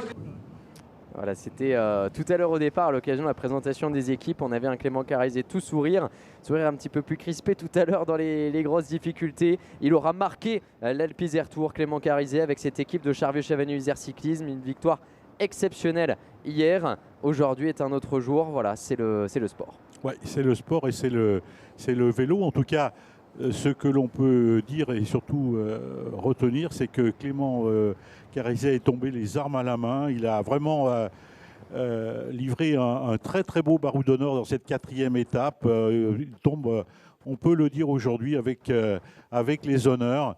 Il aura bien défendu ce maillot jaune. Et c'est vrai, quand on a le maillot jaune sur les épaules, on est transcendé. On va effectivement tout donner pour le garder, ce qu'il a fait, ce qu'il a effectivement pu faire tout au long de ces kilomètres qui défilent, puisque nous sommes maintenant à moins de 30 kilomètres de l'arrivée de cette 4e et avant-dernière étape. Ce qui est dommage, c'est qu'il n'y a pas un seul coureur français donc, en tête. Et on peut le pas tous les regretter. jours, pas tous les jours, Jean-Claude. Eh oui, les jours se suivent, mais ne se ressemblent pas. C'est vrai sur l'Alpe Isère Tour, comme c'est vrai souvent dans la vie. Et là, donc, en tout cas, on a une belle brochette de coureurs étrangers, des coureurs qui sont, alors qu'on voit le panneau donc d'arrivée à 25 km, les 25 derniers kilomètres donc de cette étape, on a traversé les localités d'Agnin, donc on se dirige maintenant en direction d'Auberive-sur-Varèse, où aura lieu le dernier sprint d'ailleurs de la journée. Voilà le balai incessant des directeurs sportifs. Je rappelle qu'ils ont été autorisés à ravitailler donc les coureurs jusqu'aux 10 derniers kilomètres de cette étape. Et je crois que les arbitres de l'Union cycliste internationale auront bien fait de prendre cette décision. C'est une sage décision, mais c'est une décision parfaitement légitime quand on voit et quand on connaît effectivement les difficultés du sport cycliste pratiqué sous cette chaleur accablante. Vous le voyez ici, donc Oscar Onley, donc, qui est ravitaillé par le directeur sportif bien sûr de la DSM. C'est fou hein, de voir ces ravitaillements vraiment incessants. Ouais, il a Oscar fallu Onley, s'organiser, pour les équipes, effectivement. Pardon. Non, je disais simplement que Oscar Onley, c'est une véritable pointure. Hein. C'est un garçon qui est promis un très bel avenir et je crois qu'il a signé un contrat professionnel chez DSM jusqu'en 2027. Ça prouve le talent de ce garçon. Et on peut dire, Lilian, qu'aujourd'hui, effectivement, dans le cyclisme moderne, justement, on recherche des talents et on est prêt à les faire signer pour 3, 4, 5 ans. Oui, les faire signer pour longtemps et les faire signer jeunes, c'est le cyclisme en tout cas tel qu'il est aujourd'hui. Et on ne manquera pas de suivre dans les années futures Oscar Onley qui a déjà signé une 6e place sur le Tour de Hongrie, 5e d'étape sur le Tour de Romandie déjà en World Tour. Donc on le retrouvera régulièrement sur nos écrans de télévision et sur les épreuves World Tour à venir. J'ai une bonne nouvelle quand même pour un coureur amateur qui est Gabriel Fédé pour l'équipe AG2R Citroën U23 qui reste une structure amateur de haut niveau, mais amateur tout de même, niveau national 1 en France. Et Gabriel Fédé qui va devoir s'empoigner pour franchir la ligne tout à l'heure. Il faut qu'il termine cette étape, mais s'il la termine, il conserve le maillot de meilleur grimpeur. Malgré toutes ces difficultés aujourd'hui, on n'a pas eu un coureur pour aller prendre tous les points. Vraiment, on s'est réparti les points. On va avoir beaucoup de coureurs dans ce classement, mais aucun pour remonter à la hauteur de Gabriel Fédé qui sera donc toujours leader, même s'il reste un Grand Prix de la montagne dans les 10 derniers kilomètres qui sera classé catégorie 4. Eh bien, il est maintenant impossible de revenir sur Gabriel Fédé. Donc ça, au moins, ce sera une bonne nouvelle pour AG2R Citroën U23. Voilà, et pour le coureur italien et sa famille, puisque son père lui avait dit, si tu as un maillot de leader sur les épaules, je suis prêt à faire le déplacement de Cuneo sur la France pour venir te féliciter. Ça, c'est plutôt sympa. Il faut quand même aussi souligner que Gabriel Fédé avait pour idole Marco Pantani en personne. Et ça explique aussi pourquoi Gabriel Fédé donc, aime la montagne et s'y comporte, disons, très bien.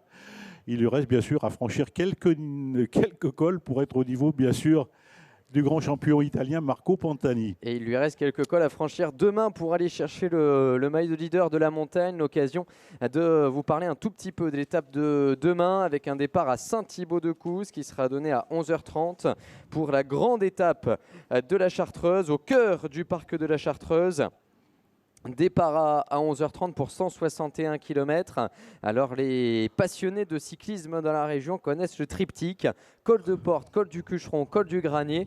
Et bien là, il y aura tout et même en double dose. On commencera par le Cucheron en passant une première fois à Saint-Pierre de Chartreuse. On ira chercher le Granier depuis Saint-Pierre d'Entremont. On redescendra de la vallée pour remonter le Granier de l'autre côté. On n'ira pas exactement jusqu'en haut, mais c'est bien la même montée donc, que nous aborderons pour ce que l'on a appelé le col du Petit Granier. On redescendra encore dans la vallée pour aller faire un petit détour par la côte des Petites Roches et en terminer avec le Juge de Paix, col de Porte, plus qu'un triptyque, donc un petit peu remodelé avant l'arrivée à Saint-Pierre de Chartreuse. Oui, ça promet hein, demain.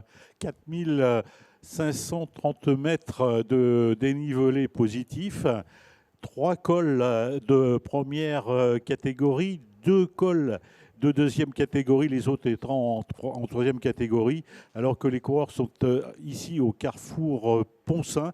Ça promet donc demain effectivement une très grande explication au sein de l'Alpe Isère Tour.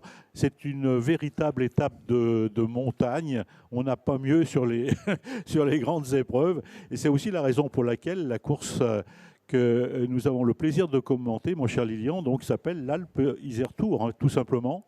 Oui, et d'ailleurs, elle a été rebaptisée puisque c'était encore il y a peu alors le Tour Nord-Isère d'abord, puis le Rhône-Alpes Isère Tour et eh bien Alpes Isère Tour, la destination Alpes Isère qui est venue prêter main forte à l'organisation et qui souhaitait justement que cet ancien Tour du Nord-Isère aille un petit peu plus au sud du département et aille un petit peu plus dans la montagne. Eh bien, c'est avec un immense bonheur qu'on sera en Chartreuse demain pour la suite et la fin des festivités comme depuis 2 ans maintenant. Ce sera, je crois, la 3e année déjà que l'on arrive en Chartreuse pour une communauté de communes qui est amenée à avoir continuer d'évoluer l'Alpes Isère Tour et des territoires qui seront également explorés la semaine prochaine par la course féminine créée la saison dernière, l'Alpe Grésivaudan Classique. On sera un petit peu plus de l'autre côté de la vallée, mais on ira faire une petite excursion en Chartreuse également pour cette course féminine. À rappeler également parmi les rendez-vous à venir, la Classique des Alpes Junior, les U19 qui auront rendez-vous.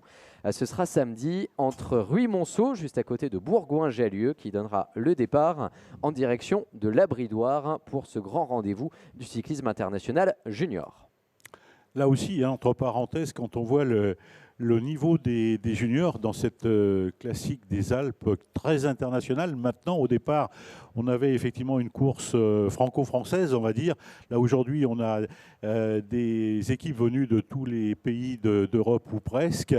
Et on s'aperçoit que sur le podium de la classique des Alpes juniors, on a de futurs grands talents et de grands grimpeurs, c'est évident. Voilà, donc les coureurs qui sont maintenant à 20 km de l'arrivée. L'écart s'est stabilisé autour de 55 secondes, voire la minute sur le deuxième groupe. À mon avis, il sera difficile, hein, ce deuxième groupe, ce groupe de contre-attaque, de revenir sur les 5 coureurs de tête, des garçons de grand talent, des garçons expérimentés. Et même si, effectivement, il n'y a pas d'informations via les oreillettes, je pense que ces garçons ont compris qu'ils avaient des intérêts, j'allais dire, communs, à collaborer tous ensemble. Ici, on voit donc le travail de Timon Gratt, le dossard numéro 42 de la Jumbo-Visma. C'est vrai que ce sont des garçons qui ont compris qu'effectivement, la victoire était au bout et que demain, elle sera un autre jour et que l'explication finale, elle aura peut-être lieu demain en Chartreuse, comme on le disait à l'instant. En tout cas, ça roule très très vite devant, hein, franchement. Ça roule fort avec un écart qui serait même repassé sur la minute. On a 55 secondes ici. On a d'autres informations avec 1,05. Donc voilà, cet écart qui oscille avec derrière eh bien les relais qui s'organisent un petit peu mieux malgré tout avec Finlay Pickering, Brieux-Roland, maintenant le jeune et talentueux garçon de la formation Groupama FDJ Continental, lui qui avait brillé sur Redon-Redon, 5e des derniers championnats de France Espoir, qui passe le relais maintenant à Martin Thiota, le Norvégien de Bourg-en-Bresse en cyclisme, vainqueur en Coupe de France sur le difficile Tour du Gévaudan. Artem Schmidt qui est toujours là pour la formation à Gunbermans, lui qui faisait partie de la première échappée mercredi et qui est encore ici avec Adam Tupalik pour la formation Elkoff, le relais de Pepijn Reindering pour la Soudal Quick-Step, au moment de revenir sur ce groupe de tête avec des relais qui tombent tout aussi bien avec Martinelli qui s'accroche. On sent qu'il n'est pas le plus frais.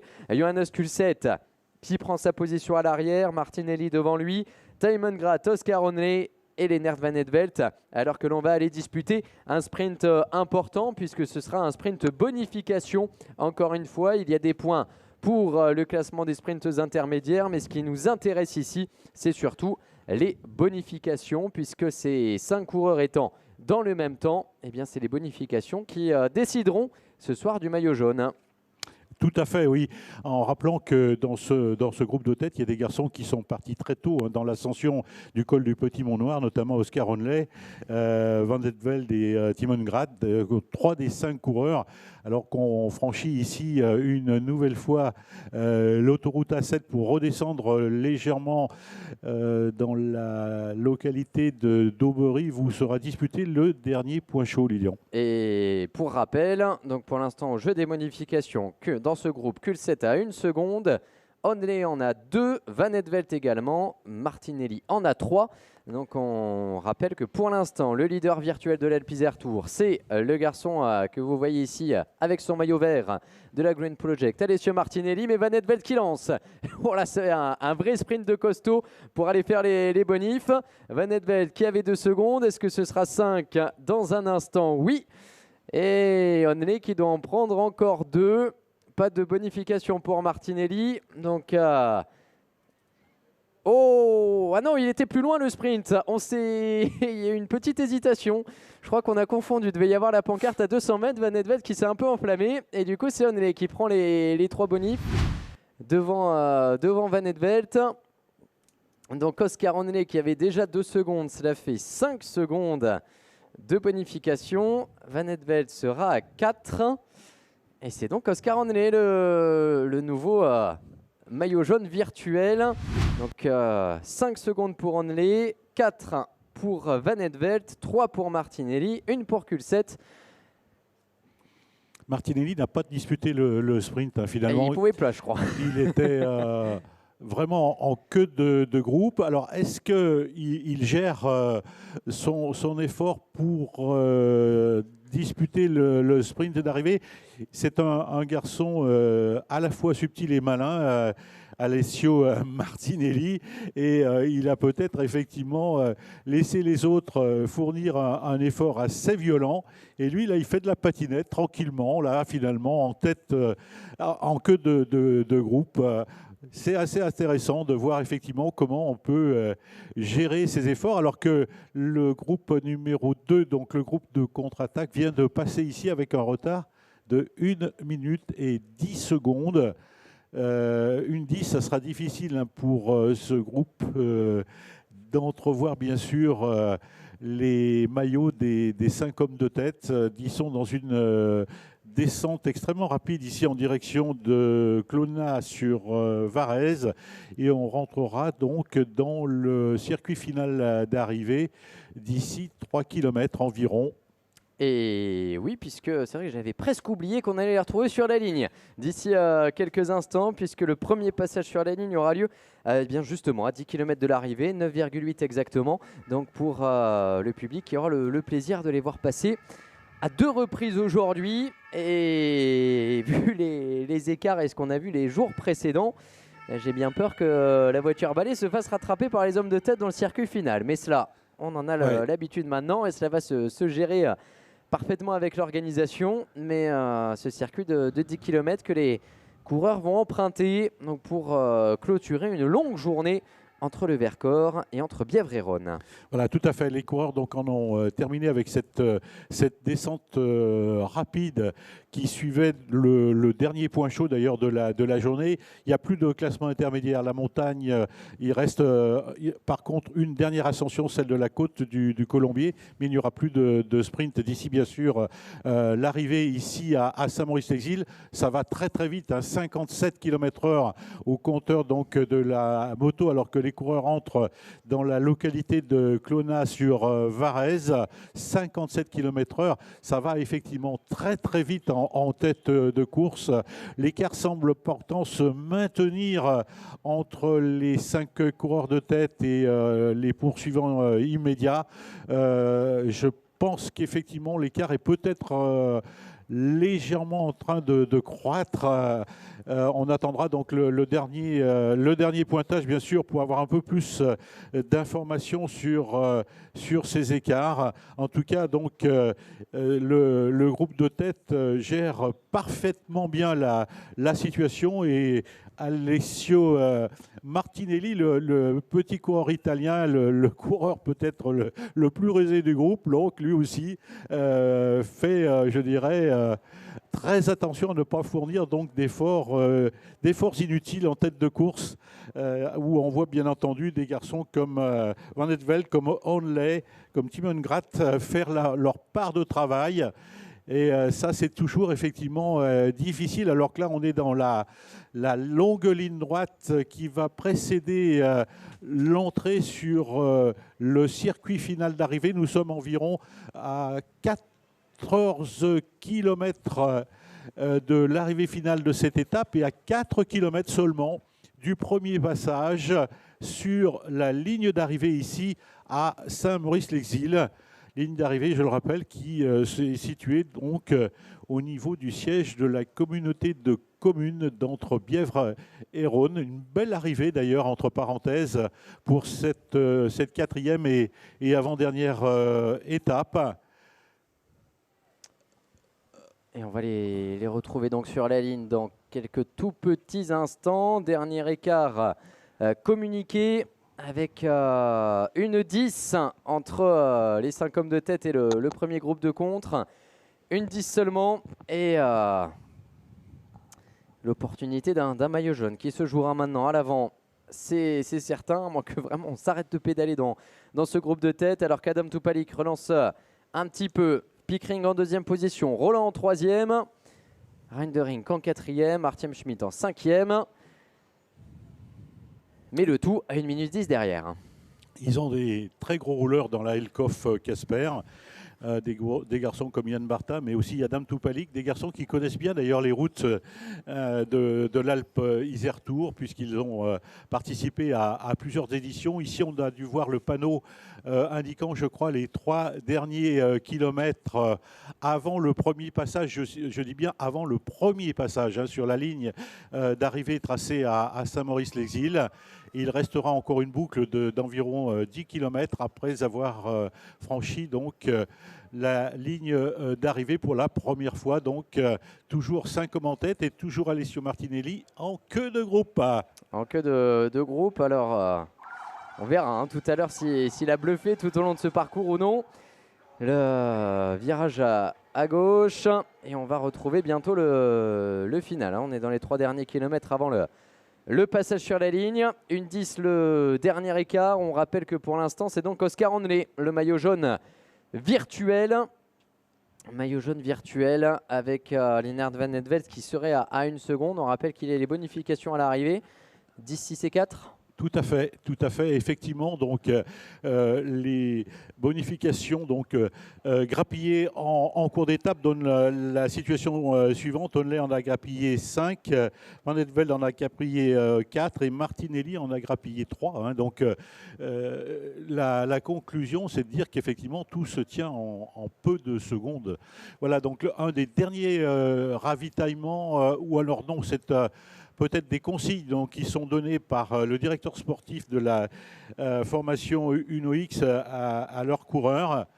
Je rappelle donc que les ravitaillements seront interdits dans les 10 derniers kilomètres de cette étape et on s'en rapproche donc à grands pas. Oui, dans le circuit final, effectivement. Et c'est vrai que tu parles de cette formation UNOX. Ça fait un moment qu'on n'a pas parlé de Johannes Kulset. Justement, est-ce que lui, il fait partie de ceux qui se réservent pour aller disputer le sprint et aller chercher la victoire d'étape? Le coureur norvégien de cette formation UNOX, qui n'a pas fait spécialement d'efforts pour aller chercher la bonif. Il en a pris une tout à l'heure, un petit peu par hasard, au passage d'un sprint intermédiaire, mais c'est un garçon qui pourrait s'exprimer dans le final, 19 ans seulement, mais déjà 5e d'étape sur le Tour des Alpes, avec bien le plus haut gratin professionnel, puisqu'on connaît la qualité de cette épreuve disputée en Autriche, en Italie et en Suisse. Et voilà, donc les coureurs maintenant entrés dans le kilomètre qui précède le premier passage sur la ligne d'arrivée. Alessio Martinelli a remonté en 2e position. Ça, c'est une information importante. Il était resté bien sagement calé dans les roues. Je pense qu'il a peut-être eu quelques remontrances. En tout cas, on le voit effectivement maintenant aux avant-postes et calé dans la roue de l'homme de tête. Je crois que c'était Oscar Onley à l'instant. Voilà donc la ligne d'arrivée qui se profile à l'horizon pour les hommes de tête, bien sûr. On va les retrouver en caméra fixe pour ce premier passage. Il va rester 9 km 800 et encore une ascension répertoriée, hein, ce qui pourrait servir de jump dans le final pour l'un des coureurs, la Côte de Colombier, classée en 4e catégorie, 1 km 5 à 6,5%. Pas forcément très dur, mais un final pour Puncher, alors que l'on retrouve le passage sur la ligne pour Lennart Van Edveld, Oscar Onley, pour Alessio Martinelli, pour Johannes Kulset.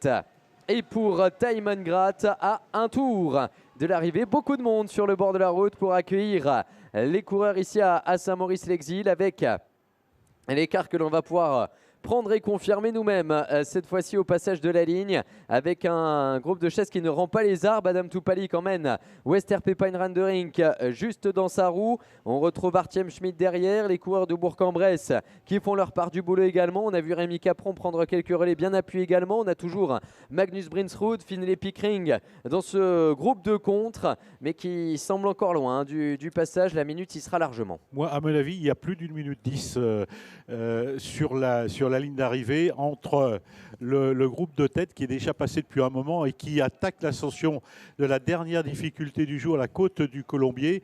Cette côte du Colombier, le pied de côte, je dis bien le pied de côte, donc est à 200 mètres après la ligne d'arrivée et on aperçoit donc les 5 hommes de tête dans l'ascension de la dernière difficulté, alors que le groupe des poursuivants n'a pas encore passé la ligne. Lilian va nous donner donc le temps. Ouais, on y sera, au 1-10, voilà, 10. franchi à l'instant même. Vous voyez l'écart en bas à droite de votre écran, 1-12. Donc confirmé sur la ligne. Ben, finalement, oui, je croyais qu'il y aurait plus. Finalement, ils ont maintenu l'écart alors que... Lennart Van Etvelt passe à l'offensive. Oscar Onelé y va. Ah bah voilà, l'explication entre les deux cadors de ce peloton qui était attendu. Martinelli ne peut pas y aller. Kulset est collé au bitume. Et on a du mal à accrocher la roue de Lennart Van Etvelt maintenant. Ouais. On l'avait dit que cette ultime ascension pourrait servir de terrain d'expression, de jump pour l'un des coureurs de l'échappée. Bien Van Etvelt qui s'envole maintenant peut-être vers la victoire dans cette 4e étape dans une équipe Lotto Destiny qui s'est présentée à 2 au départ ce matin. Ils étaient déjà 4 mercredi, pas épargnés par les pépins depuis le début de la semaine, par les chutes, ces petits soucis de santé. Et bien peut-être la consolation dans quelques minutes pour Lennart Van Etvelt. 9 km encore à tenir, mais il a fait le break et Randering fait la même chose derrière. Oui, c'est ça qui est important à souligner, c'est qu'au sommet de la côte du Colombier, il doit rester encore, à mon avis, 8 km. Ça ne va pas être facile. Ça va pas être facile pour gérer cette situation parce qu'il y a quand même un vent donc, légèrement défavorable donc pour les coureurs. Et c'est vrai que même si Van Etvelt donc, semble vraiment très solide en tête de course, ce coureur de la Lotto Destiny nous fait effectivement forte impression. Moi, tout à l'heure, je faisais un petit jeu de mots en disant que c'était la Lotto décimée, mais c'est vrai qu'avec deux coureurs... Il n'a pas aimé ton jeu de mots, visiblement. Exactement, ouais. Avec 2 coureurs, ils sont peut-être en passe de remporter l'étape et la course, peut-être. Alors que derrière, on est sorti avec Martin Ciotta, le Norvégien de Bourg-en-Bresse, un cycliste, Madame Toupalik et Wester Pepijn Randering. Je crois que c'est Rémi Capron qui est intercalé là-bas au fond, sous les couleurs du Vélo Club Villefranche-Beaujolais. Cette côte qui fait mal à tout le monde et Martin Ciotta impressionnant sous les couleurs de Bourg-en-Bresse. Randering qui avait lancé la première banderille et se couche maintenant. Ciotta dans son style caractéristique qui met même en difficulté Adam Toupalik. C'est vrai que le coureur de Bourg-en-Bresse, un cycliste, lui aussi fait vraiment quelque chose d'étonnant alors que l'homme de tête donc, arrive au sommet de cette dernière difficulté, Van Etvelt, le coureur de la Lotto Destiny, donc voilà, qui vient de passer à l'instant même sur la ligne indiquant donc le dernier classement comptant pour le Grand Prix de la Montagne. C'est une côte de 4e catégorie. Le coureur va ensuite virer sur la gauche pour rejoindre donc la localité de Clona sur Varèse. Mais c'est vrai que l'effort donc, de Van Etvelt est vraiment, vraiment impressionnant. Après pratiquement 190 km de course, il en a quand même encore sous la pédale. Et c'est vrai que ce garçon est vraiment, vraiment étonnant. C'est pas surprenant qu'on ait pu le voir dans des grandes courses et notamment dans des courses du World Tour. Et on parlait des écarts qui allaient être astronomiques ce soir. On est seulement passé il y a quelques petites secondes du côté du groupe qui était tout à l'heure le groupe principal, c'est dire. Et bien avec notamment Joris Chaussinan dans ses rangs. J'ai aperçu Mathias Lesurnier également pour Bourg-en-Bresse. Donc qui viennent de passer la ligne et on n'a toujours pas vu, sauf erreur de ma part, le maillot jaune. Alors que ici on retrouve Oscar Onley. Donc en deuxième position, Lennart Van Edvelt qui est toujours à l'avant. Et Oscar Onley qui ne l'aperçoit même plus maintenant, le leader belge. Sur des routes très étroites, hein. Vraiment, on est sur des sentiers goudronnés finalement et des routes vraiment étroites. Heureusement, donc, ces routes sont relativement plates, je dirais même voire en faux plat descendant pour les coureurs qui rejoignent la localité maintenant de Clonaz-sur-Varèse. En tout cas, on a vu beaucoup de monde dans ces derniers kilomètres, beaucoup de monde sur la ligne d'arrivée, beaucoup de monde dans l'ascension de cette côte du Colombier. C'est là où effectivement il fallait se positionner parce que de cette côte du Colombier, on peut ensuite, après le passage des coureurs, rejoindre sans difficulté la ligne d'arrivée qui est à quelques hectomètres. Et c'est une bonne initiative d'avoir pu classer cette côte ici et, en quatrième catégorie parce qu'elle le mérite. Elle est difficile, elle arrive en fin de course, mais en tout cas, ça nous promet un beau final. Et Rémi Capron qui est revenu sur le groupe avec Martin Ciotat. Donc on a deux coureurs amateurs au troisième niveau de la course. Rémi Capron et Martin Ciotat, respectivement pour Villefranche-Beaujolais et Bourg-en-Bresse en cyclisme, accompagnés de Pepijn Renderink pour la Soudal Quick-Step et d'Adam Tupalik, le Tchèque de l'équipe Elkoff. Un coureur français, enfin. Voilà. Un coureur français, c'est Rémi Capron, qui effectivement, lui aussi montre son talent et qui est très à l'aise effectivement dans la montagne. C'est un garçon qui pèse 59 kilos seulement, donc qui offre un rapport poids-puissance excellent. Et on peut d'ailleurs espérer le retrouver demain en Chartreuse, Rémi Capron, parce que c'est un garçon qui affectionne les cols. Demain, nous aurons des ascensions plus longues encore que celles d'aujourd'hui. Et Rémi Capron, pourquoi pas, peut bien entendu réaliser, je dirais, demain un exploit. Et c'est tout le mal d'ailleurs qu'on peut lui souhaiter. Lui qui envisage bien sûr de rejoindre une structure professionnelle. Il en a effectivement les capacités. Il a aussi un très beau palmarès, alors que effectivement on aperçoit ici dans la localité de Clonaz sur Varèse l'homme de tête, donc Van Edvelt, qui est dans une descente extrêmement rapide et sinueuse. Et là donc il va rejoindre le circuit d'arrivée. Voilà, donc il est maintenant entré une nouvelle, mais dernière fois sur ce circuit d'arrivée. Il nous fait une forte impression quand même, ce garçon, Lilian. Et ce qui m'inquiète, c'est qu'on n'a pas vu beaucoup de coureurs encore passer sur la ligne. Oui. Donc le circuit final a beau être de 10 km, je crois que même le maillot jaune n'est pas encore passé. Maillot jaune qui sera maillot bleu. Ce soir, Clément Carizet qui va rester leader du classement des sprints. Mais pour ça, il faut terminer l'étape. Et il faudra terminer dans les délais. Alors, je ne suis pas spécialement inquiet pour Clément Carizet. Mais pour d'autres coureurs, il va falloir s'empoigner pour rentrer dans les délais tout à l'heure. Les délais qui leur seront imposés par le temps du vainqueur. Celui de Lennart Van Edvelt, bien parti pour s'imposer, faire coup double.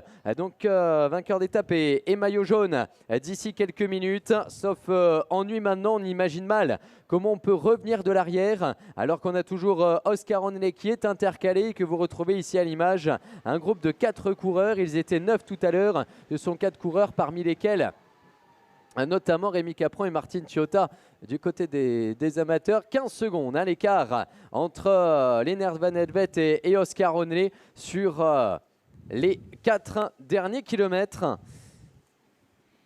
C'est à la fois peu et beaucoup finalement, parce que ce garçon, il est tout simplement en point de mire. On le voit qui se retourne. Il est quand même pas très serein, on va dire. 15 secondes, c'est effectivement allez, 200 mètres qui séparent l'homme de tête du poursuivant immédiat. Et ça peut se jouer à pas grand-chose quand on sait qu'hier, effectivement, on peut malheureusement être victime d'un incident mécanique ou d'une crevaison. C'est pas ce qu'on souhaite, bien sûr, à l'homme de tête, mais Clément Carizet en a été la victime hier. Et dans le cyclisme, tout peut changer en quelques secondes. Ouais, allez, même si on a une crevaison, là, je crois qu'il faudra terminer à plat. Au moins essayer à 3 km de l'arrivée pour Lennart Van Helvet. Les dernières courbes qu'il faut manœuvrer, rester prudent et lucide dans ce final pour le jeune Belge qui va aller certainement s'imposer, qui ferait coup double donc, victoire d'étape. Maillot jaune, maillot blanc également de meilleur jeune puisqu'il a 21 ans, on le rappelle. Et derrière, on va aller signer une sacrée performance chez Rémi Capron et Martin Ciotat. On n'a pas d'écart récent à vous communiquer à ce niveau de la course. Il y avait une 10 sur la ligne. Donc ce soir, on pourra avoir un top 5 assez extraordinaire avec des coureurs World Tour et puis un groupe qui revient à 35 secondes. A priori, Rémi Capron, Martin Ciotat, Rein de Rink dans ce groupe. Oui, et les écarts, effectivement, sont peu importants. Hein. Ouais, on est bien revenu finalement. Voilà, il m'en manquait un, c'est Tupalik. Là, on doit rentrer, à mon avis, dans les 2 derniers kilomètres de cette étape. On est sur une ligne droite et une ligne droite entièrement plate avec un vent qui souffle de côté pour l'homme de tête comme pour tous les autres d'ailleurs. Vent de côté donc pour Van Helvet. Alors que l'on va retrouver un groupe à l'amorce du dernier tour. C'est le groupe maillot jaune, j'ai l'impression. Oui, il est là, Clément Carizet avec Gabriel Fédé.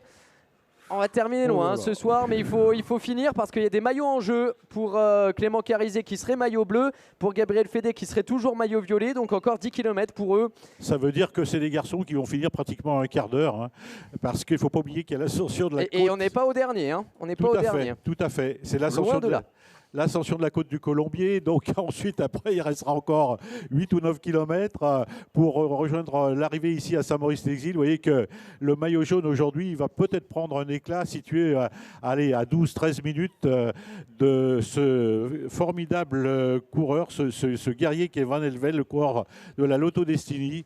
Qui passe la flamme rouge. La flamme rouge, effectivement, dernier kilomètre. Dernier kilomètre, donc... pour ce jeune et talentueux coureur qui porte, je le rappelle, donc les couleurs de la Lotto Destiny. Ils étaient 2 au départ de l'étape. Et finalement, on prouve que la loi du nombre n'est peut-être pas une loi pour le cyclisme, puisque l'un de ces 2 hommes est actuellement en passe de gagner cette étape. Et quelle étape aujourd'hui sur les routes de Saint-Maurice-l'Exil. Quelle étape! Quelle étape avec Lennart Van Helvet dans les 500 derniers mètres qui va tout donner jusqu'au bout, essayer d'avoir le maximum d'avance. Et derrière, c'est l'incertitude. C'est l'incertitude sur les maillots distinctifs. C'est l'incertitude sur les délais. Du côté du classement par points, Jordi Warlob n'est pas inquiété, mais il faut terminer cette étape. Et lorsque l'on voit effectivement les dégâts qui ont été causés, eh bien, il va falloir faire les comptes à l'arrivée. Alors que Lennart Van Helvet, lui, va savourer à 150 mètres de la ligne. Un garçon qui a terminé aux portes du top 20 sur la Flèche Wallonne, remporte une étape du Tour d'Italie Espoir, qui vient apporter cette belle victoire à la Lotto Destiny. C'est fait pour Lennart Van Helvet. Et on va prendre 10 secondes de bonification au passage et surtout déclencher les chronos sur l'arrière avec un groupe ici assez exceptionnel. Martin Ciotat, Rémi Capron, Adam Tupalik et Pépin Rein de Rink. À rappeler qu'on avait toujours d'autres coureurs intercalés que l'on va retrouver bientôt dans les caméras fixes avec Oscar Onley notamment qui était parti pour aller chercher la 2e place de l'étape. On va l'apercevoir dans un instant. Il y avait toujours Martinelli, Kulset et Grad qui ont été intercalés, à moins qu'ils aient été repris par ce groupe, mais je ne crois pas. Donc on va faire le point maintenant sur la ligne d'arrivée avec Oscar Onley qui vient en terminer maintenant. Oscar Onley pour la formation DSM, 6e du Tour de Hongrie, 5e d'étape en Romandie et 2e d'étape à Saint-Maurice-l'Exil aujourd'hui. 52 secondes qu'on a perdu sur Van Helvet. On a perdu quasiment 1 minute en moins de 10 km. Surpuissant, Van Helvet dans son effort. Et c'est Kulset qui va aller faire 3e finalement. Le Norvégien Johannes Kulset va prendre la 3e place. Alessio Martinelli sera 4e. Taimon Gratt 5e. On est à 1 minute 12 et on est déjà là derrière pour Pepijn Reindering, pour Rémi Capron, c'est Adam Tupalik. Sprint serré, ce sera la 6e place pour Reindering, 7e Capron, 8e Tupalik, 9e Martin Ciotta. À les coureurs des formations de DN1, on fait quand même une belle étape. Hein. Je dirais que grâce à des garçons comme Ciotta et Capron, ils ont vraiment sauvé les meubles et ça fait plaisir de les voir rentrer dans le top 10 de cette 4e étape parce que c'est vrai que c'était une étape particulièrement difficile, longue, pratiquement 190 km, on l'a dit et répété plusieurs fois. Mais c'est vrai que Rémi Capron, Martin Ciotta, donc, ont vraiment sauvé les meubles après la traversée du Vercors. Le top 10 complété par Brio Roland pour la Groupama FDJ, 11e Charles Page, 12e Finn Pickering, 13e Brinsrud. Voilà pour la suite du top 15 avec, non je crois que c'était 12e Artem Schmidt et Pickering doit faire 14 juste à l'arrière de ce groupe, à confirmer dans un instant. En tout cas, ce soir, il y aura quand même des écarts. Franchement, quand on voit un maillot jaune qui va terminer à plus de 10 minutes, ça, c'est à peu près, j'allais dire à peu près certain. Ça veut dire que derrière, il y a certainement des garçons qui vont prendre 20, 25 minutes et peut-être plus dans ce genre d'étape. À souhaiter effectivement qu'ils aient pu continuer donc leurs efforts et rejoindre un groupe Eto pour pouvoir donc terminer les derniers kilomètres de cette 4e étape. Le groupe Eto, il faut le rappeler, donc c'est le groupe qui se forme à l'arrière et où, bien entendu, on aperçoit dans les épreuves comme celle-là, dans les étapes de montagne, on aperçoit surtout des sprinteurs, bien sûr, qui sont, hélas, désavantagés lorsqu'ils doivent affronter des ascensions, comme ce fut le cas avec le col du Petit Mont-Noir et ces 13 km d'ascension. Souhaitons qu'effectivement, donc, il y ait au moins un, voire 2 groupes Eto qui vont lutter, bien sûr, avec le chronomètre pour éviter les éliminations et être hors délai. On va les guetter, ces délais, alors que seulement 13 coureurs, hein, non pas 14. J'en avais inventé un au passage. On terminé. Donc la victoire de Van Edvelt, Onley 2e, Kulset 3e, Martinelli 4e, Gratt est 5e. Reindering est 6e, Capron 7e, Tupalik 8e, Ciotta 9e. Brio Roland complète le top 10 à plus de 2 minutes. Artem Schmidt est 11e pour la formation Gunsberman. Magnus Brintrund est 12e, Finn Pickering 13e. Et c'est tout pour l'instant, alors que le fond de tourne. C'est impressionnant. Voilà, alors là, un autre coureur qui se présente ici à 100 mètres de la ligne. Et dites-vous, ça fait 4 minutes. Hein.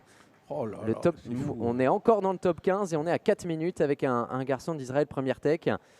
Et encore une fois, il va y avoir de l'incertitude du côté du podium protocolaire parce que le maillot vert, Jordi Warloop, doit être très loin. Et moi, je vais rejoindre le plateau dans un instant pour retrouver le vainqueur alors que on a un groupe un petit peu plus conséquent qui en termine, notamment avec Mathis Lebeau, le groupe avec Joris Chaussinan qui en termine ici, plusieurs coureurs de l'équipe AG2R Citroën. Et nous, on va se tourner bientôt vers le plateau. On va juste revoir l'arrivée de Lennart Van Edvelt qui aura pu savourer donc sur le final. Lennart Van Edvelt, vainqueur de cette étape.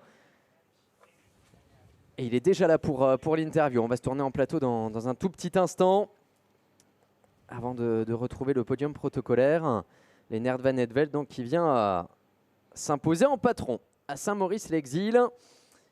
Ouais, il a fait le job, hein. Franchement. Là, il n'y a pas besoin d'avoir de photo finish, hein, franchement. Le top 10 qui est donc confirmé. En attente d'autres informations et en attente de voir les délais retenus également. Voilà le podium. Lennart Van Edvelt, Oscar Onley, Johannes Kulset. On va basculer en plateau, retrouver l'interview du vainqueur. Ce sera après avoir entendu les mots de monsieur Philippe Gentil, maire de Saint-Maurice-l'Exil qui nous accueille ici. Oui, l'histoire avec l'Alpizer Tour, je dirais plus avec Michel Baup, son organisateur, remonte à plusieurs dizaines d'années, donc et date de mon prédécesseur à la mairie qui était Francis Charvet. J'ai repris derrière bien volontiers la suite sur l'accueil, soit d'une arrivée, soit d'un départ, soit des deux il y a quelques années, et puis maintenant dans le cadre d'une convention sur 6 ans, alternativement avec la communauté de communes, on accueille à la fois une arrivée et un départ. Puis Saint-Maurice est une ville sportive, sportive à la fois en sport collectif, que ce soit le hand, le foot, mais aussi en sport plus individuel, comme la danse, comme le rock. Le cyclisme en tant que tel n'est pas pratiqué par une association samaritaine, mais on accueille à Saint-Maurice des épreuves cyclistes sur une journée avec des associations de villes voisines.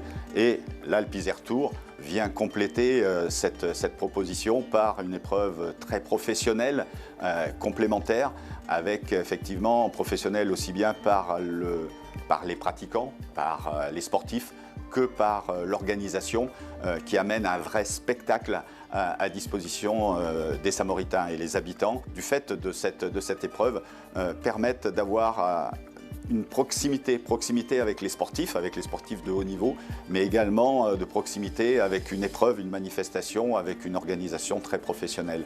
Et ça, c'est un plus pour la collectivité. Et maintenant, au mois de mai, les habitants de Saint-Maurice savent que l'Alpizer Tour fait une étape référente à Saint-Maurice-l'Exil.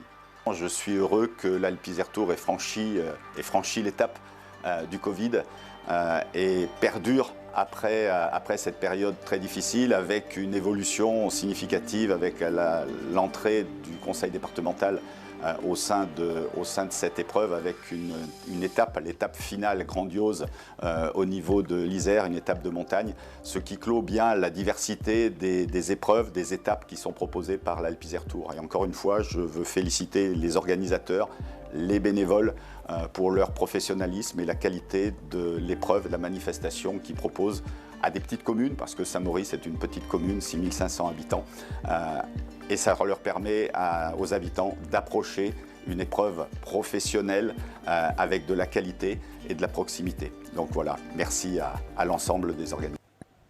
Voilà, on est de retour en direct avec le vainqueur de cette étape, alors que 30 coureurs ont franchi la ligne d'arrivée. Le chrono qui continue de tourner, on va se tourner du côté des délais tout à l'heure, mais féliciter surtout Lennert Van Etvelt. Congratulations for this stage, a very hard stage, a hot one, and a crazy final, because you have 50 seconds on the line on Oscar Onley with an attack at 9 km to go, une attaque à 9 km de l'arrivée, 50 secondes sur la ligne, c'est incroyable, it's incredible for you. Yeah, it was a really hard day out and very long, very hot. I had a lot of fun today. I really miss the teammates here. Last year we had a really good atmosphere, but we're only with 2 guys here now. But anyway, I had a lot of fun and I hope tomorrow will be a nice day as well. Oui, lui qui nous disait que l'étape a été longue, elle a été dure, que c'est un Alpizer Tour. On a essayé de prendre du plaisir malgré le fait qu'il soit que 2 coureurs effectivement encore en lice, et on espère que demain on va pouvoir savourer également. How are you feeling in the mountains for tomorrow? It will be a very hard stage with many teams who want your jersey tomorrow. Il y en a beaucoup d'équipes qui voudront ton maillot demain. Comment t'es à l'aise dans la montagne? Yeah, it will be very hard tomorrow. It will not be easy, of course. The legs were really good today. I think I will feel tomorrow in my legs, today in my legs tomorrow. But it will be the same for everyone. Of course, defending the jersey alone will not be easy. But I think my form is really good and I hope to show it again. Oui, lui qui nous disait que forcément il va falloir récupérer pour la journée de demain, que ce sera la même chose pour tout le monde, qu'on s'attend à une étape extrêmement difficile, mais qu'on aura à cœur de défendre en tout cas le maillot jaune qu'il est allé chercher ce soir. Voilà donc pour les mots de Lennert Van Etvelt pour demain, donc encore une longue journée. Thank you very much Lennert Van Etvelt. We have the official ceremony just after. On a le podium protocolaire qui l'attend, donc on va le libérer, le laisser récupérer effectivement après cette journée. On va retrouver les images de ce final avec Lennart Van Etvelt qui vient s'imposer alors qu'on continue d'en terminer du côté d'autres coureurs. Et j'ai vu passer Jordi Warlop, le maillot vert, donc qui va le conserver. Je n'ai pas vu si Clément Carizet était arrivé pour l'instant, lui qui est toujours leader du côté des sprints intermédiaires. On a d'autres coureurs qui en terminent derrière nous et vraiment au bout de l'effort pour les 120 coureurs qui étaient présents au départ. Lennart Van Etvelt donc s'impose dans cette étape à Saint-Maurice-l'Exil. Le classement, vous le retrouvez ici avec Lennart Van Etvelt devant Oscar Onley. Johannes Kulset a pris la 3e place, Martinelli est 4e, Thymen Grath a pris la 5e place. Dans ce top 10, on retrouve des coureurs amateurs. Rémi Capron est 7e, Martin Ciotta est 9e. Brieux Roland, le jeune coureur de l'équipe Groupama FDJ Continental, est venu compléter lui le top 10. Alors que du côté du classement général, eh bien, Lennart Van Etvelt a maintenant 55 secondes d'avance sur Oscar Onley, 1,19 sur Johannes Kulset. Alessio Martinelli est relégué à 1,22, 1,25 pour Thymen Grath, Rémi Capron à 1,39. Voilà pour les quelques informations de cette fin d'étape, alors que l'on va retrouver bientôt le podium protocolaire. Jean-Claude, un mot très rapide sur l'étape de demain. Oui, avant tout, je dirais simplement que pour en terminer, c'est de dire que les écarts se sont creusés aujourd'hui comme on les avait jamais vus se creuser au cours des 3 premières étapes. C'est sûr qu'aujourd'hui, on a de véritables écarts, mais quand on va voir effectivement le profil de l'étape de demain, je dirais que c'est peu important. En tout cas, le souci pour le leader ce soir à Saint-Maurice-l'Exil, à mon avis, c'est qu'il n'a qu'un seul équipier. Et ça va être difficile avec un équipier de pouvoir défendre ce maillot, sauf si effectivement, comme on le dit dans le jargon, ça se fait à la pédale, puisque demain, donc dans cette dernière étape au cœur du massif de Chartreuse, on va se payer le Cucheron, le Granier, Montagnol, le Petit Granier, les Petites Roches et le col de Porte, sans oublier la côte de Saint-Pierre-de-Chartreuse pour terminer. Plus de 4500 mètres de dénivelé positif demain, ça sera encore un autre problème.